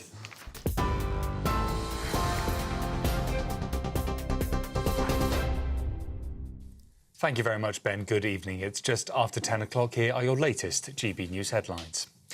The Met Police have made 140 arrests so far on the first day of Notting Hill Carnival. That's almost 40 more than this time last year. 15 assaults on police were recorded, while 21 arrests were for the possession of an offensive weapon. The Met Police have released a statement saying the operation for the first full day of the carnival has moved into the dispersal phase as crowds head home from the event. The government is set to overhaul the asylum appeal system to fast-track the process of removing people with no right to stay in the UK. A new independent panel will be set up and established with the aim of hearing cases more quickly and reducing the backlog. Around 51,000 appeals are waiting to be heard, taking on average more than a year to reach a decision. Conservative MP Nat Vickers says the plans don't go far enough. The reality is more people coming in the country, in fact, record levels, more people in hotels, less of those people arriving in small boats are being removed. But are we surprised? We shouldn't be surprised, because when Keir Starmer was leader of the opposition, he voted against every single measure brought forward to toughen up our immigration system. And this is a guy who campaigned against the deportation of foreign criminals. That's what the Labour Party's about. They're not on the side of the British people. They're on the side of illegal immigrants and criminals who should be getting sent home. Criminals in England and Wales could be banned from pubs, concerts and sports grounds under plans to hand out tougher community sentences. Offenders could also face limits on driving and travel bans, and those who break the conditions could face even tougher punishments. The new measures are a part of the government's plan to tackle overcrowding in prisons by finding alternatives to custody. Bus passengers could be banned from playing loud music under proposals to change the law set out by the Tories. Shadow Transport Secretary Richard Holden said passengers should not have to, quote, endure somebody else's choice of crap music. Railway bylaws currently prohibit playing music to the annoyance of any person, but the Conservatives will seek to ensure operators properly enforce the rules in future legislation, with on-the-spot fines. Well, those are your latest GB News headlines for now. I'm Lewis Mackenzie. More from me in an hour's time. Tune into GB News Radio wherever you are, online, on DAB digital radio, on TuneIn, on Radio Player and on your smart speaker. Just say, play GB News.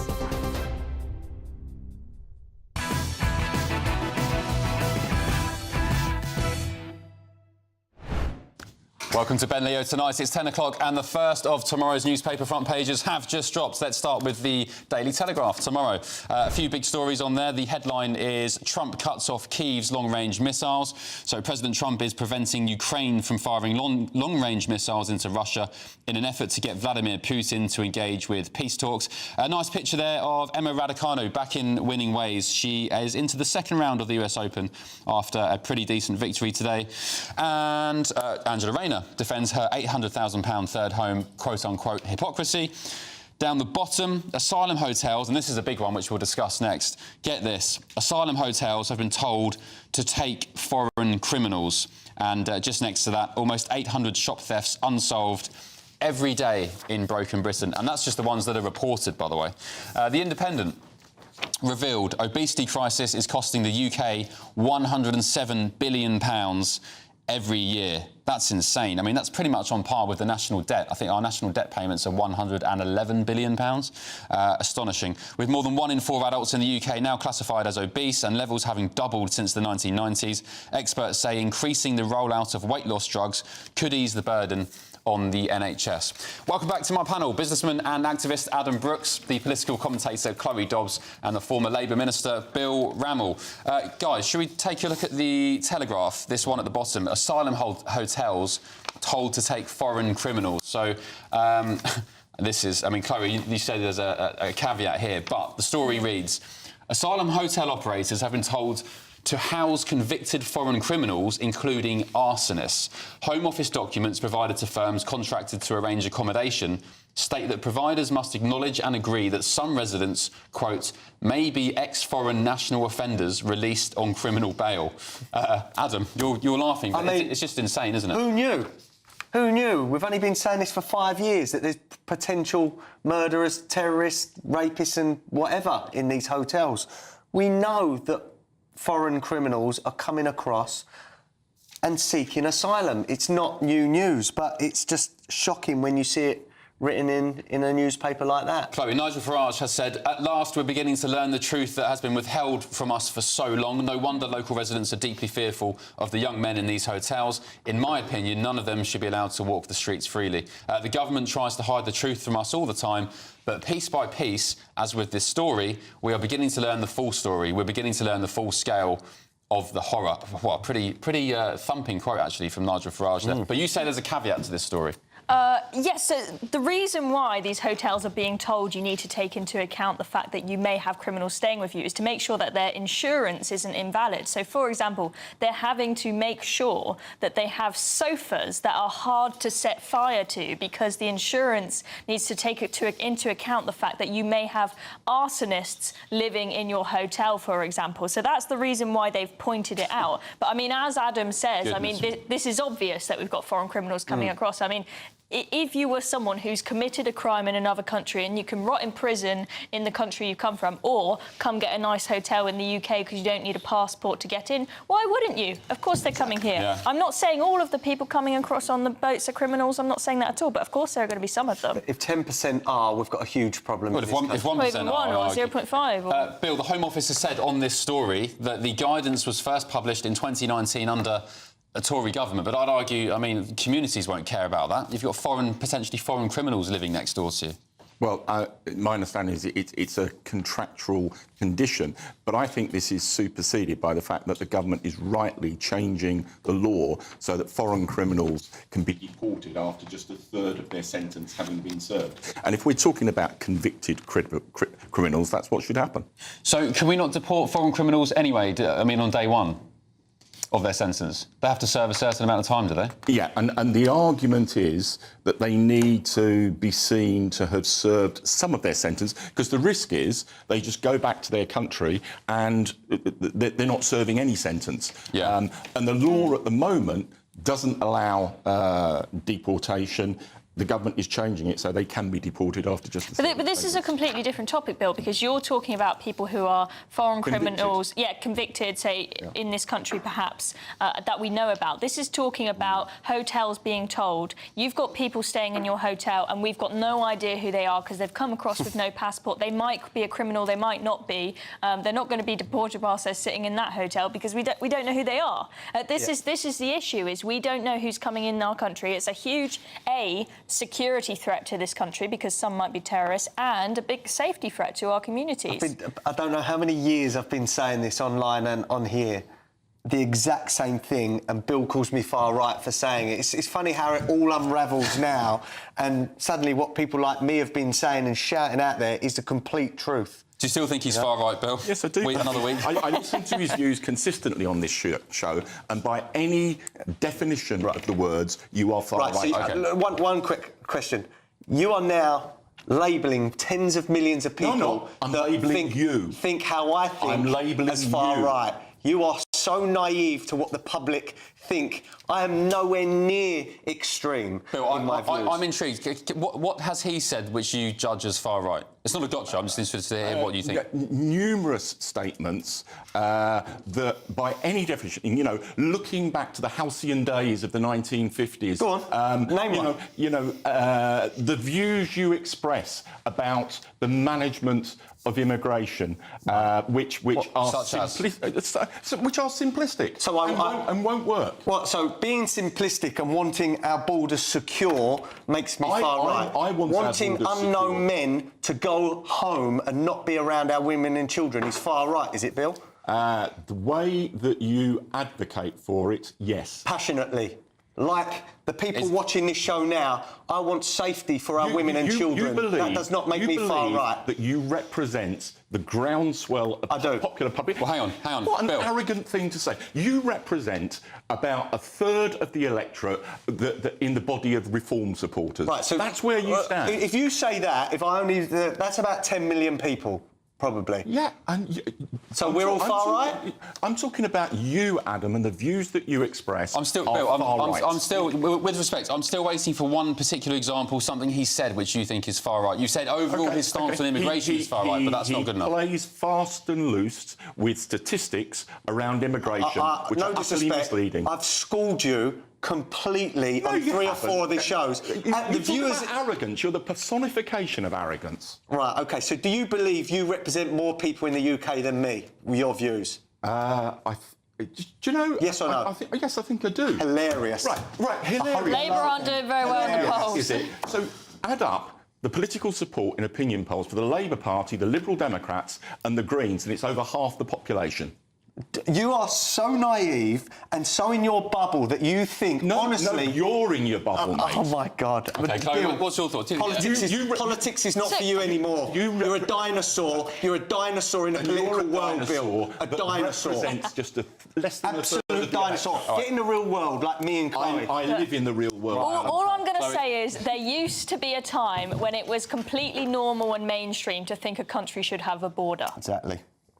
And I love my flag. That doesn't make you far right. And that's mostly sums up what Adam's views is that he's usually talking about the fact that we should have a border in this country and we should know who's coming in. And I believe we need to dramatically cut illegal immigration and asylum numbers, but to do it in a way that actually works. I'll tell you what... It's not working under Labour, is it? One quick anecdote. I drove out of Epping tonight. There was a homeless man outside a shop called Latham's. Right, he's going to be freezing tonight. Even though it's summer, he'd be freezing in the middle of the night. Yet there are migrants now in that hotel, living it up with the heating on, fed 3 times a day. This country is broken, Bill, and it's because of politicians like you and the Labour government. And if your views ever came near power in this country, God help us. Well, I mean, judging by the polls, they are... Exactly. No, not judging by the polls. See you in 3 years, Bill. Reform are on 29%. I keep saying it on this programme. They'll be on 45% in the next 2 years. Bill, do you think Labour's going to win in 2029? Yes, I think the Labour Party still can win in 2029. Wow. Or we have a hung parliament. OK. Bill, somebody, just to try and put a bit of a lighter tone on this debate, Angie has said on your say, if Adam's far right, then Bill's a commie. No, not Are you a communist, right. Bill? No, not. Right, OK. Just me then. All right, should we do one more story or should we go to the giveaway? One more story. The Daily Telegraph tomorrow.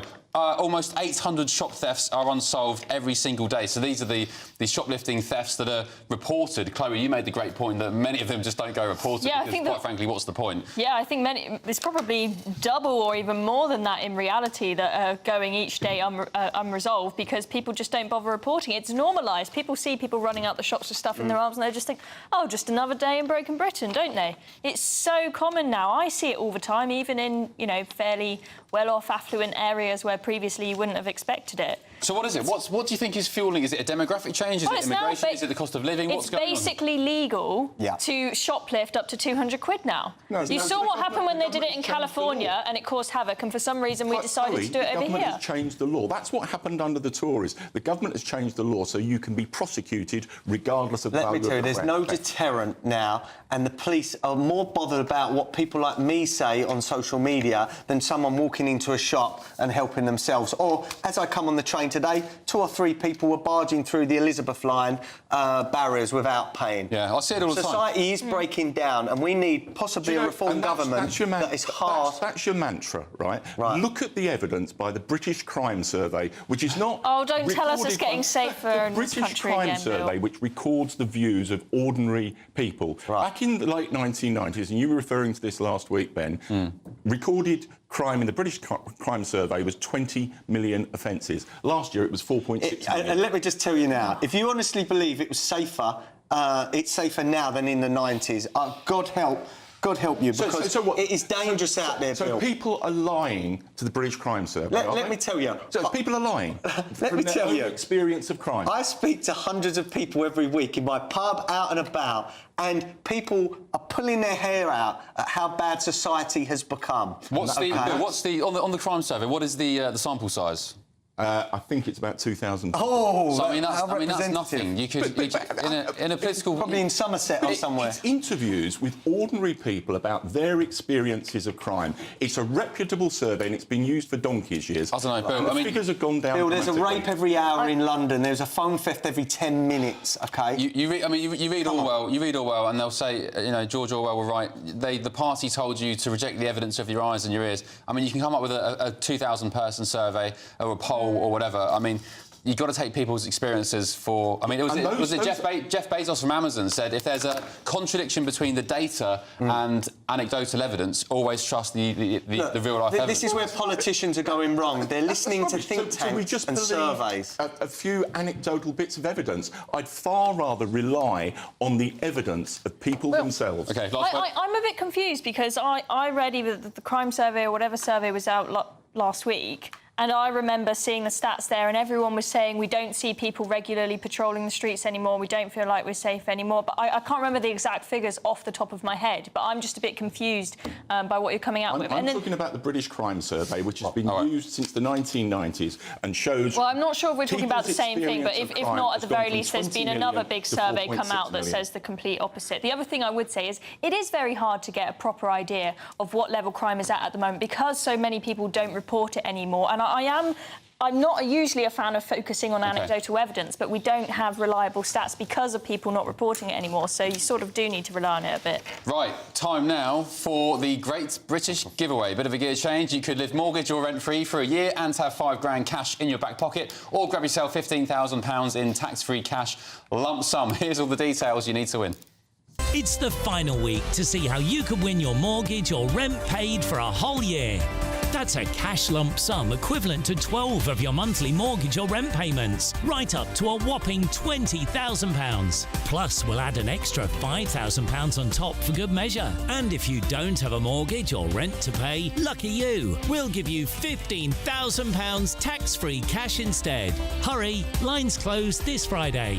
For another chance to win, text WIN to 63225. One entry costs £2.50 plus one standard network rate message. Or text BONUS to 63225. 5 entries cost £5 plus one standard network rate message. Go to gbnews.com/win. Entry start at £2.50. Call 0903 686 3232. Calls cost £2.50 plus your network access charge. Or post your name and number to GB15 PO Box 8690 Derby DE1 9TT. UK only. Entrance must be 18 or over. Lines close at 4 p.m. on the 29th of August. Please check the closing time if listening or watching on demand. Good luck.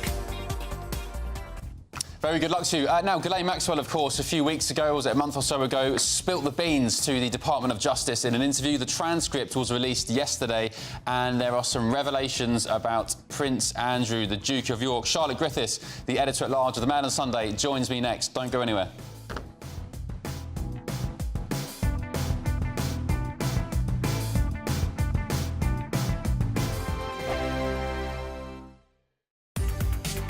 From the school run to the home run, watch a new show for all of Britain. He can say whatever he wants. A straight-talking show where all voices are heard.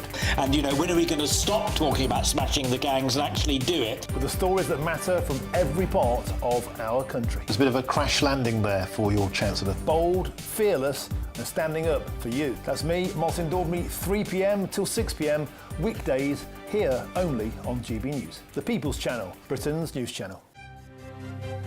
GB News Breakfast, every day from 6 a.m. We're reigning supreme this morning. I'm so happy. Did you watch it then? Did you enjoy it? I was a nervous wreck. Yeah. Honestly. Why did it come down to the crunch like that? Because it's England. You know what? No matter whether it's the women or the men, it still keeps you on the edge of your seat. But they've got this resilience. The thing is that we've never seen with the men before. I suppose it's changed a little bit, but it really is that. I don't want to use any cliches, but that's my job. Cliches. That's my job. Never say die attitude. And it was terrific. Do you know, though, For how long, out of the 3 knockout games that England played after the group stage, for how long they were actually ahead? Go on. Don't worry, I'll tell you. 4 minutes and 52 seconds across 3 entire games was the amount of time they were actually ahead. Doesn't matter. Doesn't make any difference. No. Yeah. They came back and they won it. It was would it have been better? I was still going to say. Are you looking at you? No, but in terms of if we'd had a stronger game, if we'd been really punching in this rather than it going right down to the wire. No, I don't think so. No. I don't think it really. I honestly don't think it matters.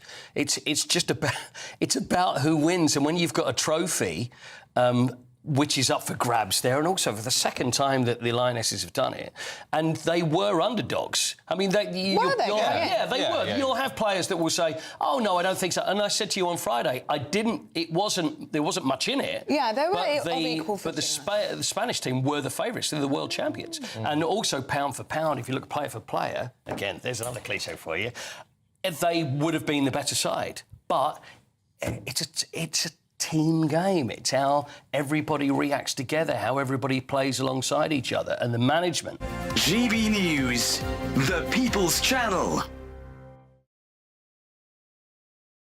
Westminster's full of talk, but out here, it's the real world. Am I allowed to talk then? No, that's it. This is where it matters, real people and real lives. That's what politics is all about. The fact is Trump made a good start. No. Straight answers, no spin, and just a couple of pints. How many fingers have I got up? About 10. So join me for Lee Anderson's Real World every Friday at 7 p.m. only on GB News. The People's Channel, Britain's news channel.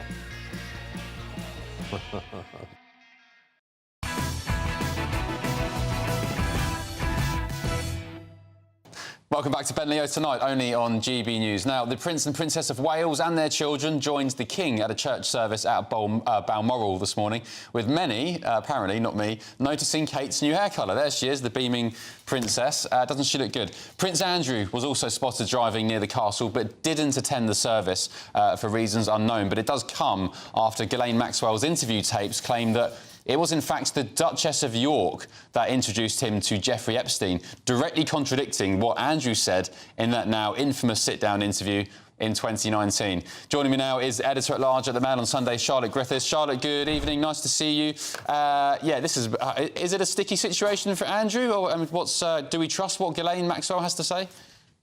Well, I found it very compelling what Ghislaine Maxwell said, and this is in conjunction with Andrew Lowney's book, which I've been reading, obviously. And Andrew Lowney's book paints this portrait of Fergie, which I haven't come across in all my years, which is that she was a real operator behind the scenes, very much, obviously, obsessed by money. We know that about her, but really just much more part of the Andrew story than we give her credit for. I think a lot of people thought she was a sort of victim. I now realise she was behind the scenes. And according to Ghislaine Maxwell, anyway, she was encouraging this friendship between Epstein and Andrew, I assume for financial purposes. But also Ghislaine said that she felt jealous of Fergie and they were frenemies because Fergie sort of fancied Epstein. So it's a bizarre situation where you've got a wife trying to encourage her husband to be friends with a man that she actually fancied herself and, as Ghislaine said, had the hots for. Oh, it's God. just that It all the sounds a story bit is grubby. more and more bizarre with every month and year that goes by. It has to be said. Ghislaine did also say in the transcripts that have been released from her interview with the Deputy Attorney General in the US, that she thinks that picture, that infamous picture of Prince Andrew and Virginia Giuffre, was faked.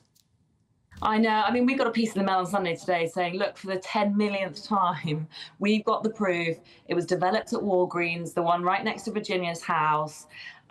You know, the Mail on Sunday had the original copy all along, or a photograph of the original copy all along. I'm just not convinced when she says that photos are fake. I'm not at all convinced by that.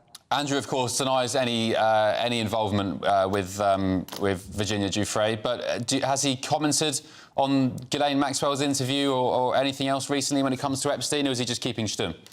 No, he's learned never complain, never explain. He learned that in a big way with Newsnight. And I think the fact that he's in Balmoral, he's not in the main castle, he's in this 7-bedroom house. It's actually quite a lot of bedrooms, given that Catherine and William's cottage next to Balmoral only has 3 bedrooms. Charlotte, I have to, sorry to interrupt you. He's not in the castle, he's just in the 7-bedroom house. Yeah, poor man, he's ousted. But he wasn't at the church service. Now, previously, Andrew would love to muscle in. He tended to muscle in on church services at every opportunity because even though he's been exiled, he still has that, bombastic attitude. I should be there. I have every right to be there. But clearly, and he does have every right to go to church on a Sunday. I mean, everyone has the right to worship. However, clearly, because Prince William was there, he was told don't come, or he made the choice not to go to the church service because William will not be in the same room church as him at all. I mean, maybe he'll be in Scotland at the same time as him at a push. But honestly, William will never... I honestly don't think we'll see William and Andrew pictured together again, at least not in their lifetime. Oh, wow. Interesting. It makes me like William a bit more, actually. But, yeah, there we go. You could tell us, Charlotte, there was a piece in the Mail on Sunday today about what the Queen, the late Queen Elizabeth, really thought of President Donald Trump. What did she really think, according to this? It's a book serialisation, isn't it? Yeah, it's Robert Harmon's book on King Charles has been updated with some new chapters, and he's kind of dispelling the myth. What we all assumed when the Queen met Donald Trump was that Donald was rude, didn't understand the protocol, walked in front of the Queen, arrived late. And Hardman's saying, no, none of those things happened. Actually, the Queen arrived early for their meeting, which made it look like Donald was late, but Donald was actually bang on time. And that she invited him, and in fact, everyone's always encouraged in that setting to walk in front of the Queen. So he dispelled that myth as well and said that the Queen quite liked Trump and thought he was perfectly polite and manageable. Of course, this is all in the context of the state visit, which is about to happen. So it's very much in Charles's interest that we, the royals and Trump are aligned and simpatico. Yeah, interesting. Yeah, or maybe, maybe it was just the fake news media trying to portray Trump as, some big buffoon or an oaf. I know some people would argue he is that, but quite clearly. I mean, there was a famous picture of Queen Elizabeth and Trump together where I've never seen her so beaming. I can't remember where it was taken, but she looked genuinely very happy and pleased. I don't know if he cracked a joke or what, but very pleased to be with him. Yeah, there's a really good piece in one of the pages today about how actually Donald Trump, he really does love the royal family and he really is an Anglophile. So actually, when he was given the letter inviting him to the state visit by Keir Starmer, he was really careful to try and get the protocol right. And he said to Keir Starmer, am I supposed to read it now? Should I read it now? What do I do next? So he's not bombastic and rude. He's very contrite around the royals and very keen to please. Yeah. And I'm sure that the Queen picked up on that vibe. And also it's quite amusing to see this kind of great big 6-foot orange man. I mean, she must have found that, a highly amusing situation. It's better than cutting ribbons all day in, random places all across the country. I miss the Queen. I do miss her. Oh. Well, it's funny you're going over to Washington, Ben, and we're getting the president over here. Yeah, I know. Yeah, we're like passing ships in the night. That's all right. Hopefully we'll catch up in DC. Just finally, Charlotte, the one I've been very interested in all day, absolutely, of course, is Kate's got a new hair colour, apparently. Yes, well, Kate's that's kind of got that blonde thing that I've always tried to aim for, but mine doesn't quite turn out as well, which is when it looks incredibly blonde if you've got light on, a lot of nice sunlight on it from one angle, but it's just normal brunette the rest of the time. So, and you can see in the picture that you flashed up on GB News just now, she just looks normal brunette Kate, but there's this one picture of her in the Times today where she looks blonde and everyone went mad. Because don't we all love it when Catherine changes her hair slightly? Oh, well, yeah, I celebrate every time. I'm going to crack these champers open tonight. Charlotte, thank you very much. Really appreciate it. Thanks for your... We'll miss you. Yeah, and Charlotte, just before you go, thank you for all your appearances with me on Ben Leo tonight over the recent, weeks and months. I think it's been 7 months. So, I love having you on and really appreciate it. And you'll be carrying on. You'll be carrying on with Alex Armstrong, right, when he takes over from next week? I hope so. Put in a good word with me with Alex, please. Yeah, I'm told that you will be, so there you go. OK, Phew. All right, Charlotte. We'll really miss you, Ben. Thanks for having me on over these months. Thank you. That's very sweet. Right, we'll catch up soon. Thank you, Charlotte. Right, coming up next, pressure is growing on the Prime Minister to get a grip on growing asylum claims. 7 in 10 voters say he has mishandled the crisis, apparently. And there's a breaking story on the front page of the Daily Express. I mean, I'm getting small boat fatigue, but it is important. An Albanian people smuggler has claimed the government could stop small boats from crossing the channel tomorrow if it truly wanted to. More on that in just a tick.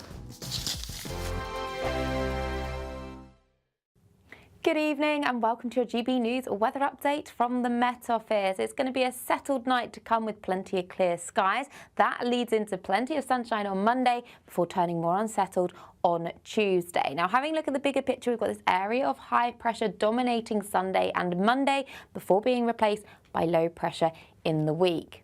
But back to the rest of this evening then. This cloud across much of England will shift its way eastwards and melt away. And then for the vast majority, it's fine, it's dry overnight with lengthy clear skies, still just holding on to some cloud across Shetland. There'll be some mist and fog patches as well, but otherwise temperatures generally holding up and a bit more of a breeze developing out to the west.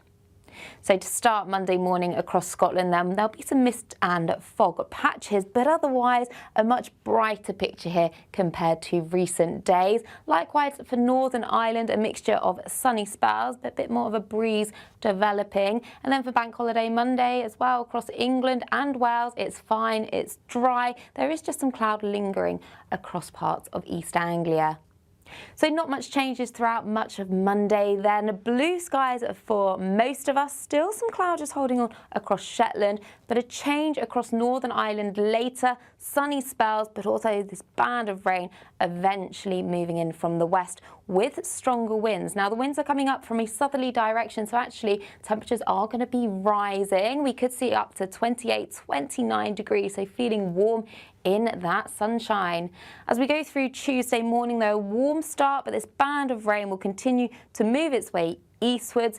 Then behind that, a mixture of sunny spells, but also some frequent blustery showers and temperatures falling closer to average. Similar picture on Wednesday and Thursday with longer spells of rain or heavy showers, temperatures around 20 or 21. Bye-bye. You want to know what's really going on in the corridors of power? Labour don't know what to do with you half the time, and that makes you quite lethal in the chamber. Get behind the headlines with Chopper's political podcast. Join me, Christopher Hope, as I sit down with the great and the good of British politics. We'll see where this ruling takes us. These are the stories shaping our nation. Chopper's political podcast, available now on all platforms. Listen in and stay ahead. It's Patrick Christie's Tonight, and here we do things differently. It's explaining the absolute madness of this, doesn't it? It's explosive. I mean, this is very good. It's lively. 850. Your government sat there, Sean, and it did nothing. It's controversial. And the Middle East has been in turmoil since before I was born. It's everything you need to kickstart your evening. Everyone's had their Weetabix tonight. I love to see it. That's Patrick Christie's Tonight, weeknights from 9 p.m. Only on GB News, the People's Channel, Britain's news channel.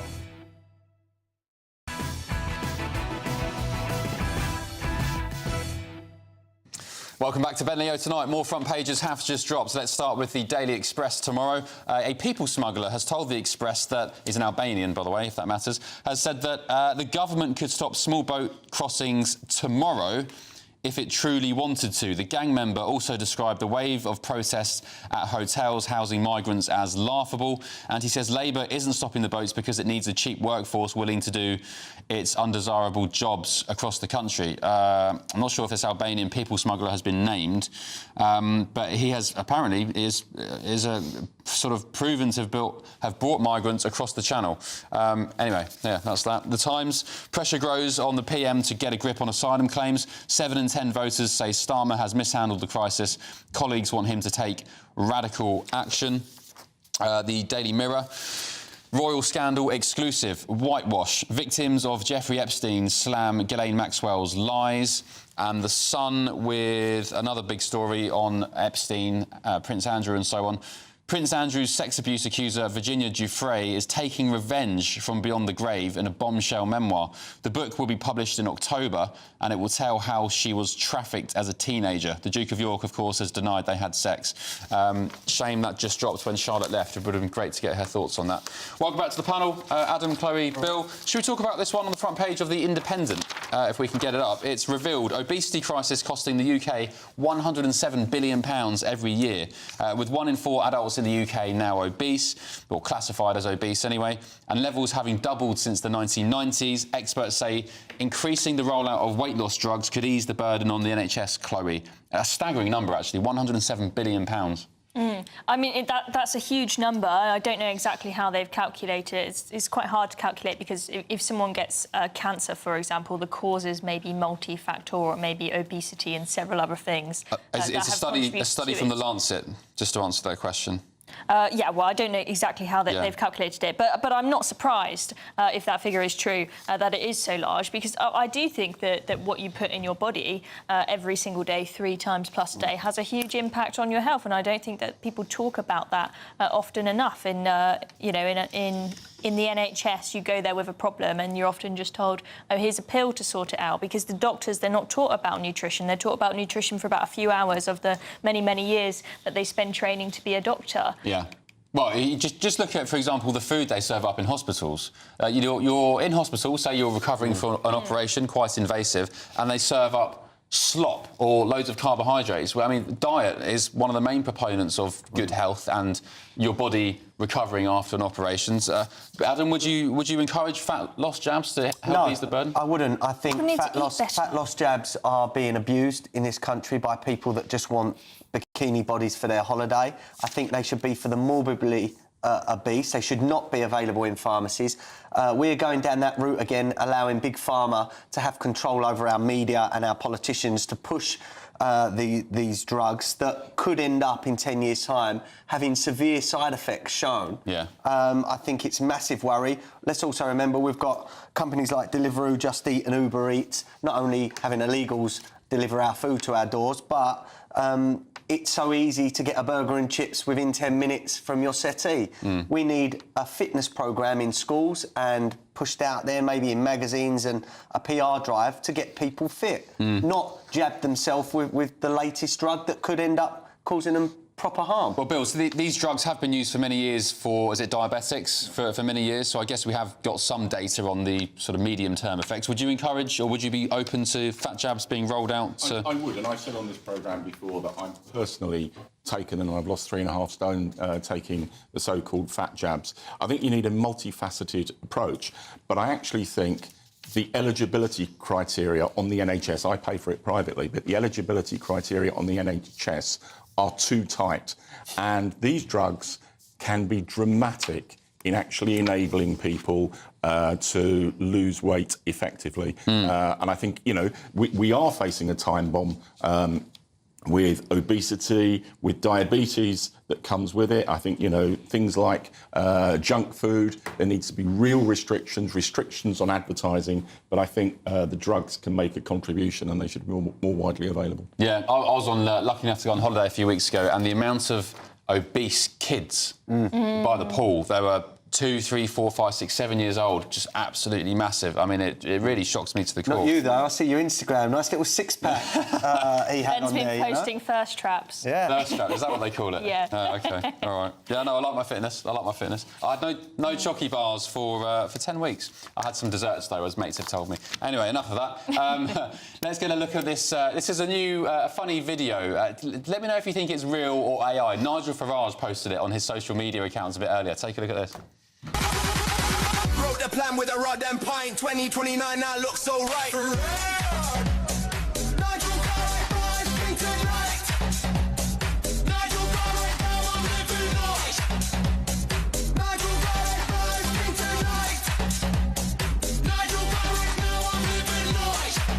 You thought it was forage?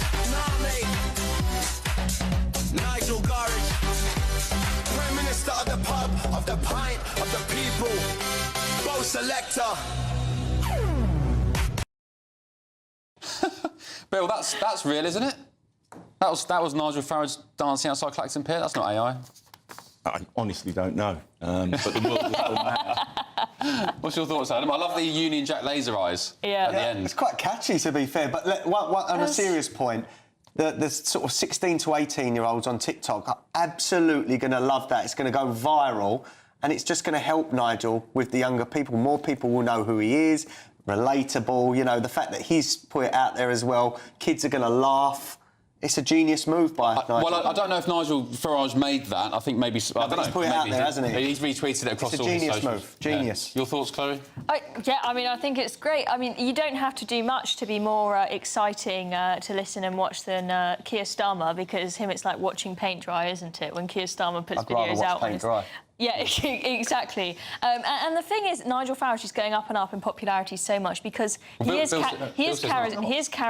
He's super charismatic, and he gets it. And of course, you need to put meat on the bone in terms of policy and whatnot as well, not just be charismatic. But they are doing that bit by bit, getting their policies together. Bill says he's not popular, and the polls don't mean anything. He's at 29%, right? That is not an election-winning position, and for every what Labour on? Yeah, not where they need to Where's be. Starmer, I fully acknowledge that. Well, on a head-to-head basis, according to the polls, people prefer Starmer as Prime Minister. He's got some of the lowest poll ratings, personal poll ratings in history for a Prime Minister. The last leadership head-to-head, 44% for Prime Minister, and that's a key choice. 44% for Starmer, 29% for Farage. And for every one voter that Farage attracts, he repels two others. Bill, I can't believe that you're unimpressed by 29% in the polls. We're talking about a brand new party that only got 5 seats at the general election only 1 year ago. The fact that they have grown so much in such a short space of time is incredible. And that shows just how popular Nigel Farage is becoming. Go back over the last 4 decades, no party at 29% goes on to win a general election. OK, well, you think they've got 4 more years left, Bill. You think Labour are going to win the next election? You think possibly? I think there is a fighting chance that happens. If not, it will be a hung parliament. Not it might be a hung parliament, but Reform will be the biggest party. Let me just make this point. So you think Labour are going to win the next election, yet they're polling lower than Reform? Yeah. Right, I mean, that contradicts what you just said about Reform, though, doesn't it? And have you factored in Corbyn yet? Look at Magic the history Grandpa of elections and popularity in midterms.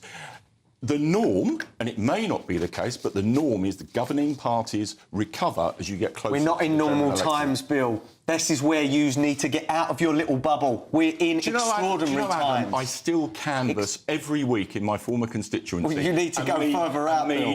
Well, I don't know who you talk to, Adam. You make out... The general public, Bill. Yeah, right. Here's the landlord coming into your pub. Right, it's customers who come into your pub. Right. That's who you talk to. I talk to many people out and about because they come up to me because I'm on this show. Do many people come up to you, Bill? Yes. OK. So, where's your constituency, Bill?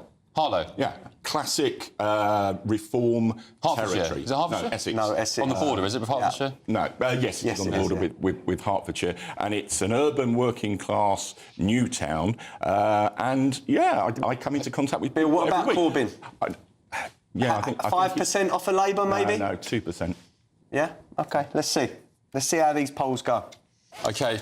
Right, stick with us on Ben Leo tonight. More front pages coming up in just a tick, and some more funny clips as well, I'm told, as well. Back in just a tick.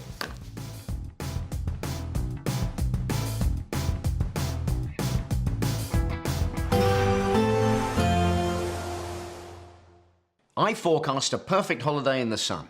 Weather looking good then? For sure, and no worries about our travel insurance. All Clear Travel Insurance sponsors GB News Travel Destinations Forecast.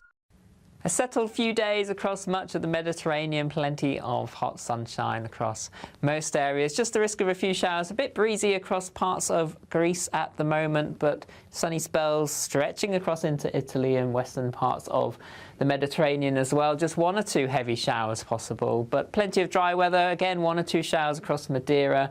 It generally stays dry the next few days, temperatures near average, but an increasing risk of showers by midweek. All Clear Travel Insurance sponsors GB News Travel Destinations Forecast. This is Britain's Newsroom, where your voice matters. It's just astonishing. With expert analysis and honest opinion, we don't just keep you informed. We bring you unique perspectives you won't see anywhere else. Can't argue with any of that. When the news happens, it happens here. On Britain's Newsroom, weekdays from 9:30 a.m. Only on GB News. GB News Breakfast. Every day from 6 a.m. Got a lovely article on the Times Online about you and Maggie, your lovely dog, who is 17. Yep. But I was reading, and I have to ask you, about what happens when the day comes when Maggie passes on. Yeah. You'd like to get her stuffed? Well, the thing is, she's of stuffing size. You know, she's taxidermy. I'm not sure about this. She's quite good. She's about the size of a fox.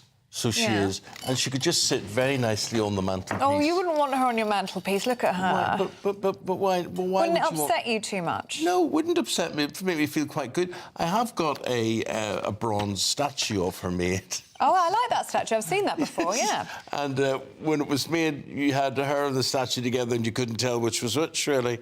But they are. Look, it's love. Dogs bring out the best love in you. It's an unconditional love. You'll never experience anything else like it, and it's that way back from me. That was 17 years ago. Oh, look at her. Do you think I look any different? You haven't changed a dot. You haven't changed a dot. She's gone a little bit grey, hasn't she? But she's still smiling. And if we've got the pictures from yesterday, she's got a big smile on her face. Because she's an adopted dog, I think she appreciates, you know, the new home that she's got and the life that she was taken away from. She's grateful, isn't she? I get that from her. Well, I would. That's what I would like to think. That's what I like to think. And if you can, please adopt and do not shop. Yeah, I'm in the market for a dog. Yeah? Yeah. After the honeymoon, I think we're going to start looking for a dog. That's the plan. So maybe honestly, early next year. Go round one of the homing centres, you know, just adopt. But I'd want to take all of them home. That would be my problem. Well, that could well I'd end be a up with problem, 50. But what Need a farm. what a great choice to make. GB News, the People's Channel.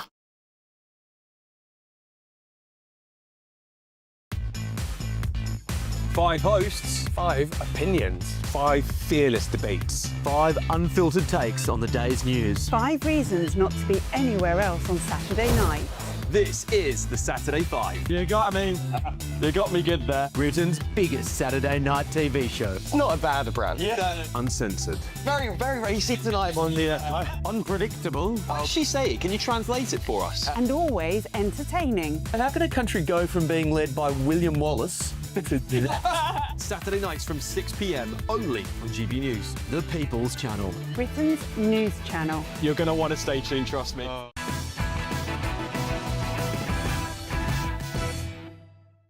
Welcome back to Ben Leo tonight, only on GB News. Let's look at the front page of The Times tomorrow. There's a story down the bottom about hospitality jobs. Apparently, the UK's hospitality sector has suffered a staggering number of job losses after bearing the brunt of Rachel Reeves' payroll tax changes in last year's budget. There's some more on this online. So it's from the UK Hospitality trade body, Adam, which it says its analysis shows 53% of all job losses have come in hospitality, and they want urgent action in this autumn's budget. It's being blamed on national insurance. We warned about that. As soon as the national insurance contribution policy was announced, I'm just a small businessman. I'm not an economist or an expert in numbers, but I said this means that it's going to cost me X amount of money this year. I'm going to have to lay people off. I'm going to have to cut shifts back. Yeah. That's exactly what I've had to do. So if I'm having to do that, replicate that across all the chains, all the independent pubs and restaurants, and there are hundreds of thousands of jobs gone from hospitality. She was warned by trade figures. She was warned by small business owners like me. Rachel Reeves decided to ignore it. It isn't just the national insurance contributions. They reduced the rates relief. Yeah. They put the minimum wage up without telling us where we was going to get that extra money for. So I've been hit just from one budget for £30,000 extra in costs per year. Wow. I have to take 80,000 to cover that 30,000, right? So that is 14,500 pints that I have to sell extra because of Rachel Reeves' budget alone. And that came, of course, off the back of the COVID days when electricity went through the roof. You were paying more, was it more than £1 per kilowatt hour during the height of that nonsense? I had one bill for £5,000 one month in my little pub. Bill just asked you what you say. What is the turnover? What's your turnover then? If you I'm not going to say that on TV. It's no one else's business. You've given the tax figure, so it's meaningless. No, it doesn't. I'm not going to give my personal information out on TV. But I'm telling you now, it's cost. Don't give out the £30,000. Oh, don't be so ridiculous. Use your common sense, Bill. Exactly. Most people that work behind a bar are on minimum wage. Therefore, if you own a pub and you are faced with a big hike in minimum wage and then top that with a big national insurance hike, that's going to hit pubs the hardest. The vast majority of people support the increase in the minimum wage, that support poor working people, as we should be doing. Pubs and restaurants are being shuttered. since this budget. We've been hit harder than any other industry in this country. How can you sit there and defend this? It's like you're reading from a Labour script. Bill, for once, have some common sense and think, you know what? This nonsense, please. Common sense. You don't People are speak losing for their common jobs, sense. Bill. Right, and where would you get the money to increase spending in the National Health Service? It is the worst policy in decades.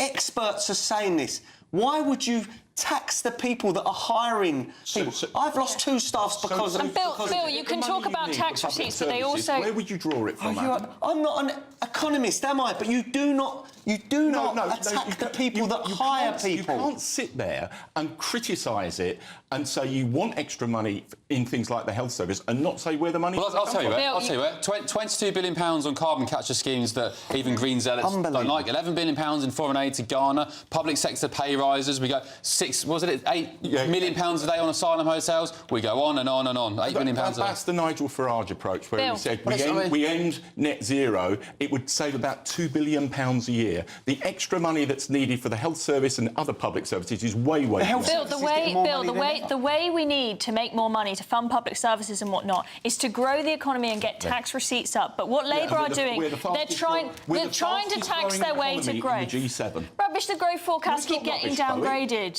That's what the figures demonstrate. We're the fastest growing economy in the G7, but we need more growth. So why are pubs and restaurants going out of business at the fastest rate ever? Why has my high road got 3 restaurants shuttered up in the last 6 months? Tell me, Bill. Tell me, please. If we're the fastest growing economy in Europe, please tell me. Where would you raise the money? You put yourself forward as a serious political operator. Political operators I don't think he does. Say where the money will come. I'm a publican that gives my opinion. I'm not a political expert. I will give my opinion. But clearly, the way you've spoke today, you're no expert. You might have been 20 years ago. The world has changed, Bill. You're a politician. How's That's the terms of debate that you conduct. Hang on. How's Adam Brooks a politician and serious political operator? He's a with respect, Adam, he's a publican. Exactly. I'm sorry, he comes on this programme and other programmes putting forcefully his views forward, which are an identikit of the reform agenda within this country. You're a politician. Maybe reform are listening to people like me. You don't have to have a PhD or be, quote, a serious politician to have the common sense to know that you can't tax your way to growth, and if you hike up minimum wage national insurance, that means businesses are going to have to fire people and cut hours. And it's interesting that Rachel Reeves decided to do that at the same time as promising to get Britain working. What do you do when you're going into your first job and you haven't got a degree yet? Well, I'll tell you what I did. I got a job as barmaid at a pub. That's what I did, and that's what most other people will go to do if they're going to get their first job. But when all the hospitality jobs are being cut, all of the, low-end jobs that are entry level, they're all being cut. How can you get Britain working? You've got a government that's got all these pledges that are completely at odds with each other and completely unworkable, and hence it is no surprise that they're completely failing in the polls because people see that they've failed on all their promises. Reality, with the fastest growing economy in the G7, compare like with like, that means our businesses, our jobs, our economy is growing faster than those. I think GDP per capita, which is of course the true value of quality of someone's life. Everyone feels like they're getting poorer. Everyone feels like they're getting and that's why we need to tackle both illegal. So I don't think, with respect, but I don't think people who are struggling to pay their bills, they're skinned, they're probably worried about how they're going to pay the next brown envelope that comes through the door, care that we're the fastest growing economy in the G7. When the reality is, for the first time in 15 years, average wages are rising faster than prices. OK, right, we've got to go. Thank you very much, Adam. You are departing, unfortunately, because Paul Cox is coming in for Ben Leo Tonight Late Edition. Thank you so much, mate, for all your contributions over recent months. Thanks for giving me the opportunity. No worries. Good luck in America, mate. You're welcome, and I'll see you soon on air. Chloe, thank you very much. You're going to be here. Bill, you're staying as well. Paul Cox is coming in from Headliners for Ben Leo Tonight Late Edition. That's in just a tick. I'll see you then.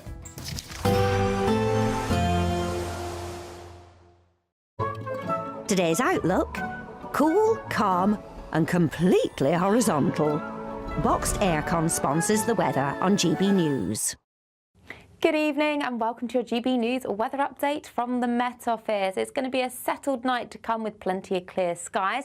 That leads into plenty of sunshine on Monday before turning more unsettled on Tuesday. Now, having a look at the bigger picture, we've got this area of high pressure dominating Sunday and Monday before being replaced by low pressure in the week. But back to the rest of this evening then. This cloud across much of England will shift its way eastwards and melt away. And then for the vast majority, it's fine, it's dry overnight with lengthy clear skies, still just holding on to some cloud across Shetland. There'll be some mist and fog patches as well, but otherwise temperatures generally holding up and a bit more of a breeze developing out to the west. So to start Monday morning across Scotland then, there'll be some mist and fog patches, but otherwise a much brighter picture here compared to recent days. Likewise for Northern Ireland, a mixture of sunny spells, but a bit more of a breeze developing. And then for Bank Holiday Monday as well, across England and Wales, it's fine, it's dry. There is just some cloud lingering across parts of East Anglia.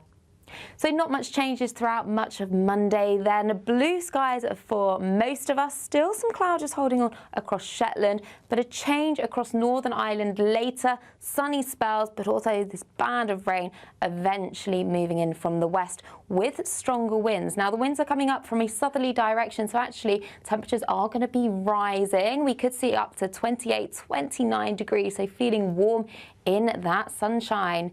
As we go through Tuesday morning though, a warm start, but this band of rain will continue to move its way eastwards. Then behind that, a mixture of sunny spells, but also some frequent blustery showers and temperatures falling closer to average. Similar picture on Wednesday and Thursday with longer spells of rain or heavy showers, temperatures around 20 or 21. Bye-bye. Today's outlook: cool, calm and completely horizontal. Boxed Aircon sponsors the weather on GB News. It's the final week to see how you could win your mortgage or rent paid for a whole year. That's a cash lump sum equivalent to 12 of your monthly mortgage or rent payments, right up to a whopping £20,000. Plus, we'll add an extra £5,000 on top for good measure. Make sure you don't miss out as lines close on the 29th of August. For another chance to win, text WIN to 63225. One entry costs £2.50 plus one standard network rate message. Or text BONUS to 63225. 5 entries cost £5 plus one standard network rate message. Go to gbnews.com/win.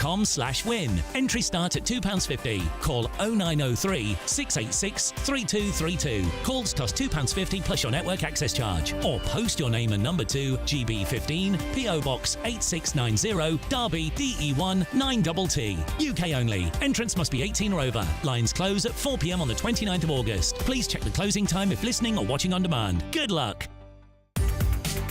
From the school run to the home run, watch a new show for all of Britain. He can say whatever he wants. A straight talking show where all voices are heard.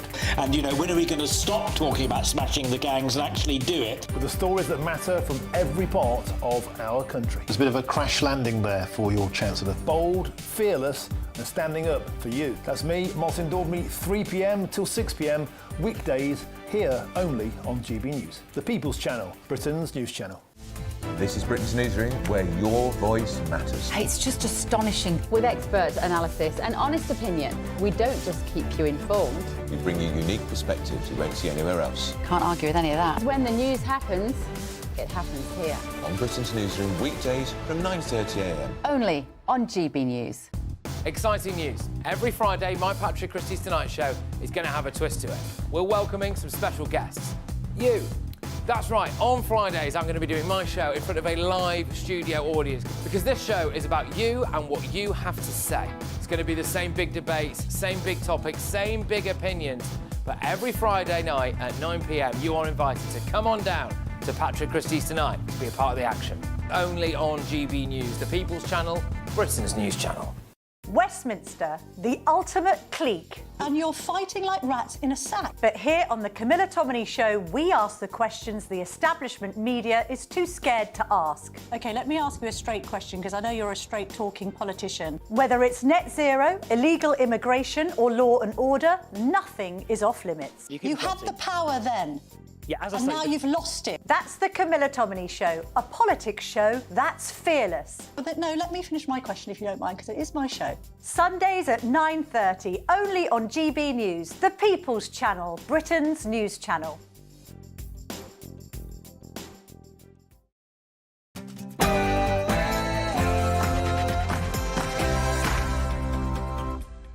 Hello, good evening. It's 11 o'clock. I'm Ben Leo, and this is Ben Leo Tonight, late edition. He promised that he would stop the boats this year. I think the way to stop the boats is to smash the criminal gangs. People crossing in small boats across the channel. We have to stop that. Ah, well. He also promised to stop the boats, didn't he? But now pressure's on the Prime Minister as The Times reveals the public are losing faith in the government's handling of the migrant crisis. And people smugglers are now even blaming Labour. Elsewhere, a GBNews exclusive reveals the British Army veteran who was completely tossed out of his accommodation. You guessed it, because of the Afghan asylum scheme. Housing hypocrisy. Angela Rayner defends the purchase of her £800,000 third home. You won't believe her excuse. And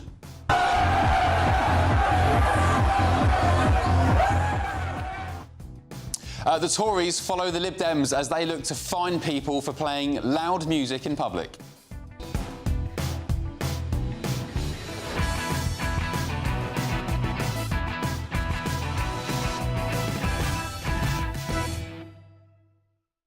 Joining me on the panel this evening, the former Labour Minister Bill Rammell, political commentator Chloe Dobbs, and GB News star and comedian Paul Cox. Here he is.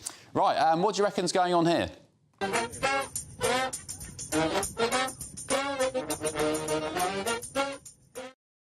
First, let's get your news headlines with Lewis Mackenzie.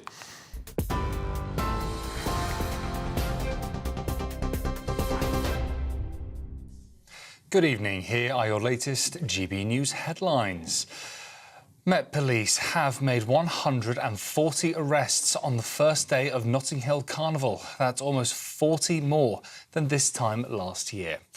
15 assaults on police were recorded, while 21 arrests were for the possession of an offensive weapon. The Met Police have released a statement saying that the operation for the first full day of the carnival has moved into the dispersal phase as crowds head home from the event. The government is set to overhaul the asylum appeal system to fast-track the process of removing people with no right to stay in the UK. A new independent panel will establish with the aim of hearing cases more quickly and reducing the backlog. Around 51,000 appeals are waiting on to be heard, taking on an average more than a year to reach a decision. Conservative MP Matt Vickers says the plans don't go far enough. The reality is more people coming in the country, in fact, record levels, more people in hotels, less of those people arriving in small boats are being removed. But are we surprised? We shouldn't be surprised, because when Keir Starmer was leader of the opposition, he voted against every single measure brought forward to toughen up our immigration system. And this is a guy who campaigned against the deportation of foreign criminals. That's what the Labour Party's about. They're not on the side of the British people. They're on the side of illegal immigrants and criminals who should be getting sent home. Criminals in England and Wales could be banned from pubs, concerts and sports grounds under plans to hand out tougher community sentences. Offenders could also face limits on driving and travel bans, as those who break the conditions could face tougher punishments. The new measures are part of the government's plans to tackle overcrowding in prisons by finding alternatives to custody. And finally, bus passengers could be banned from playing loud music under proposals to change the law set out by the Tories.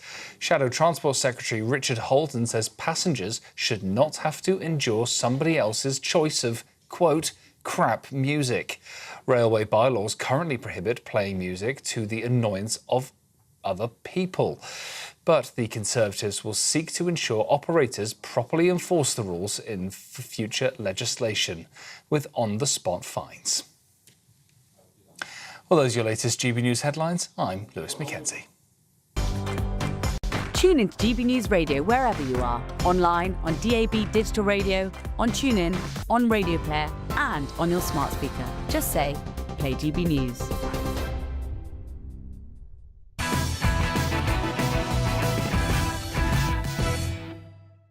Hello, welcome Welcome along to Ben Leo Tonight, late edition. Thank you for your company. Let's go through the newspaper front pages for tomorrow, starting with the Daily Telegraph. The headline reads, Trump cuts off Kyiv's long-range missiles. Donald Trump is preventing Ukraine from firing long-range missiles into Russia in an effort to get Vladimir Putin to engage with peace talks. And a nice picture there of Emma Raducanu, who's back to winning ways. She's through to the second round of the US Open. Well done, Emma. The Express.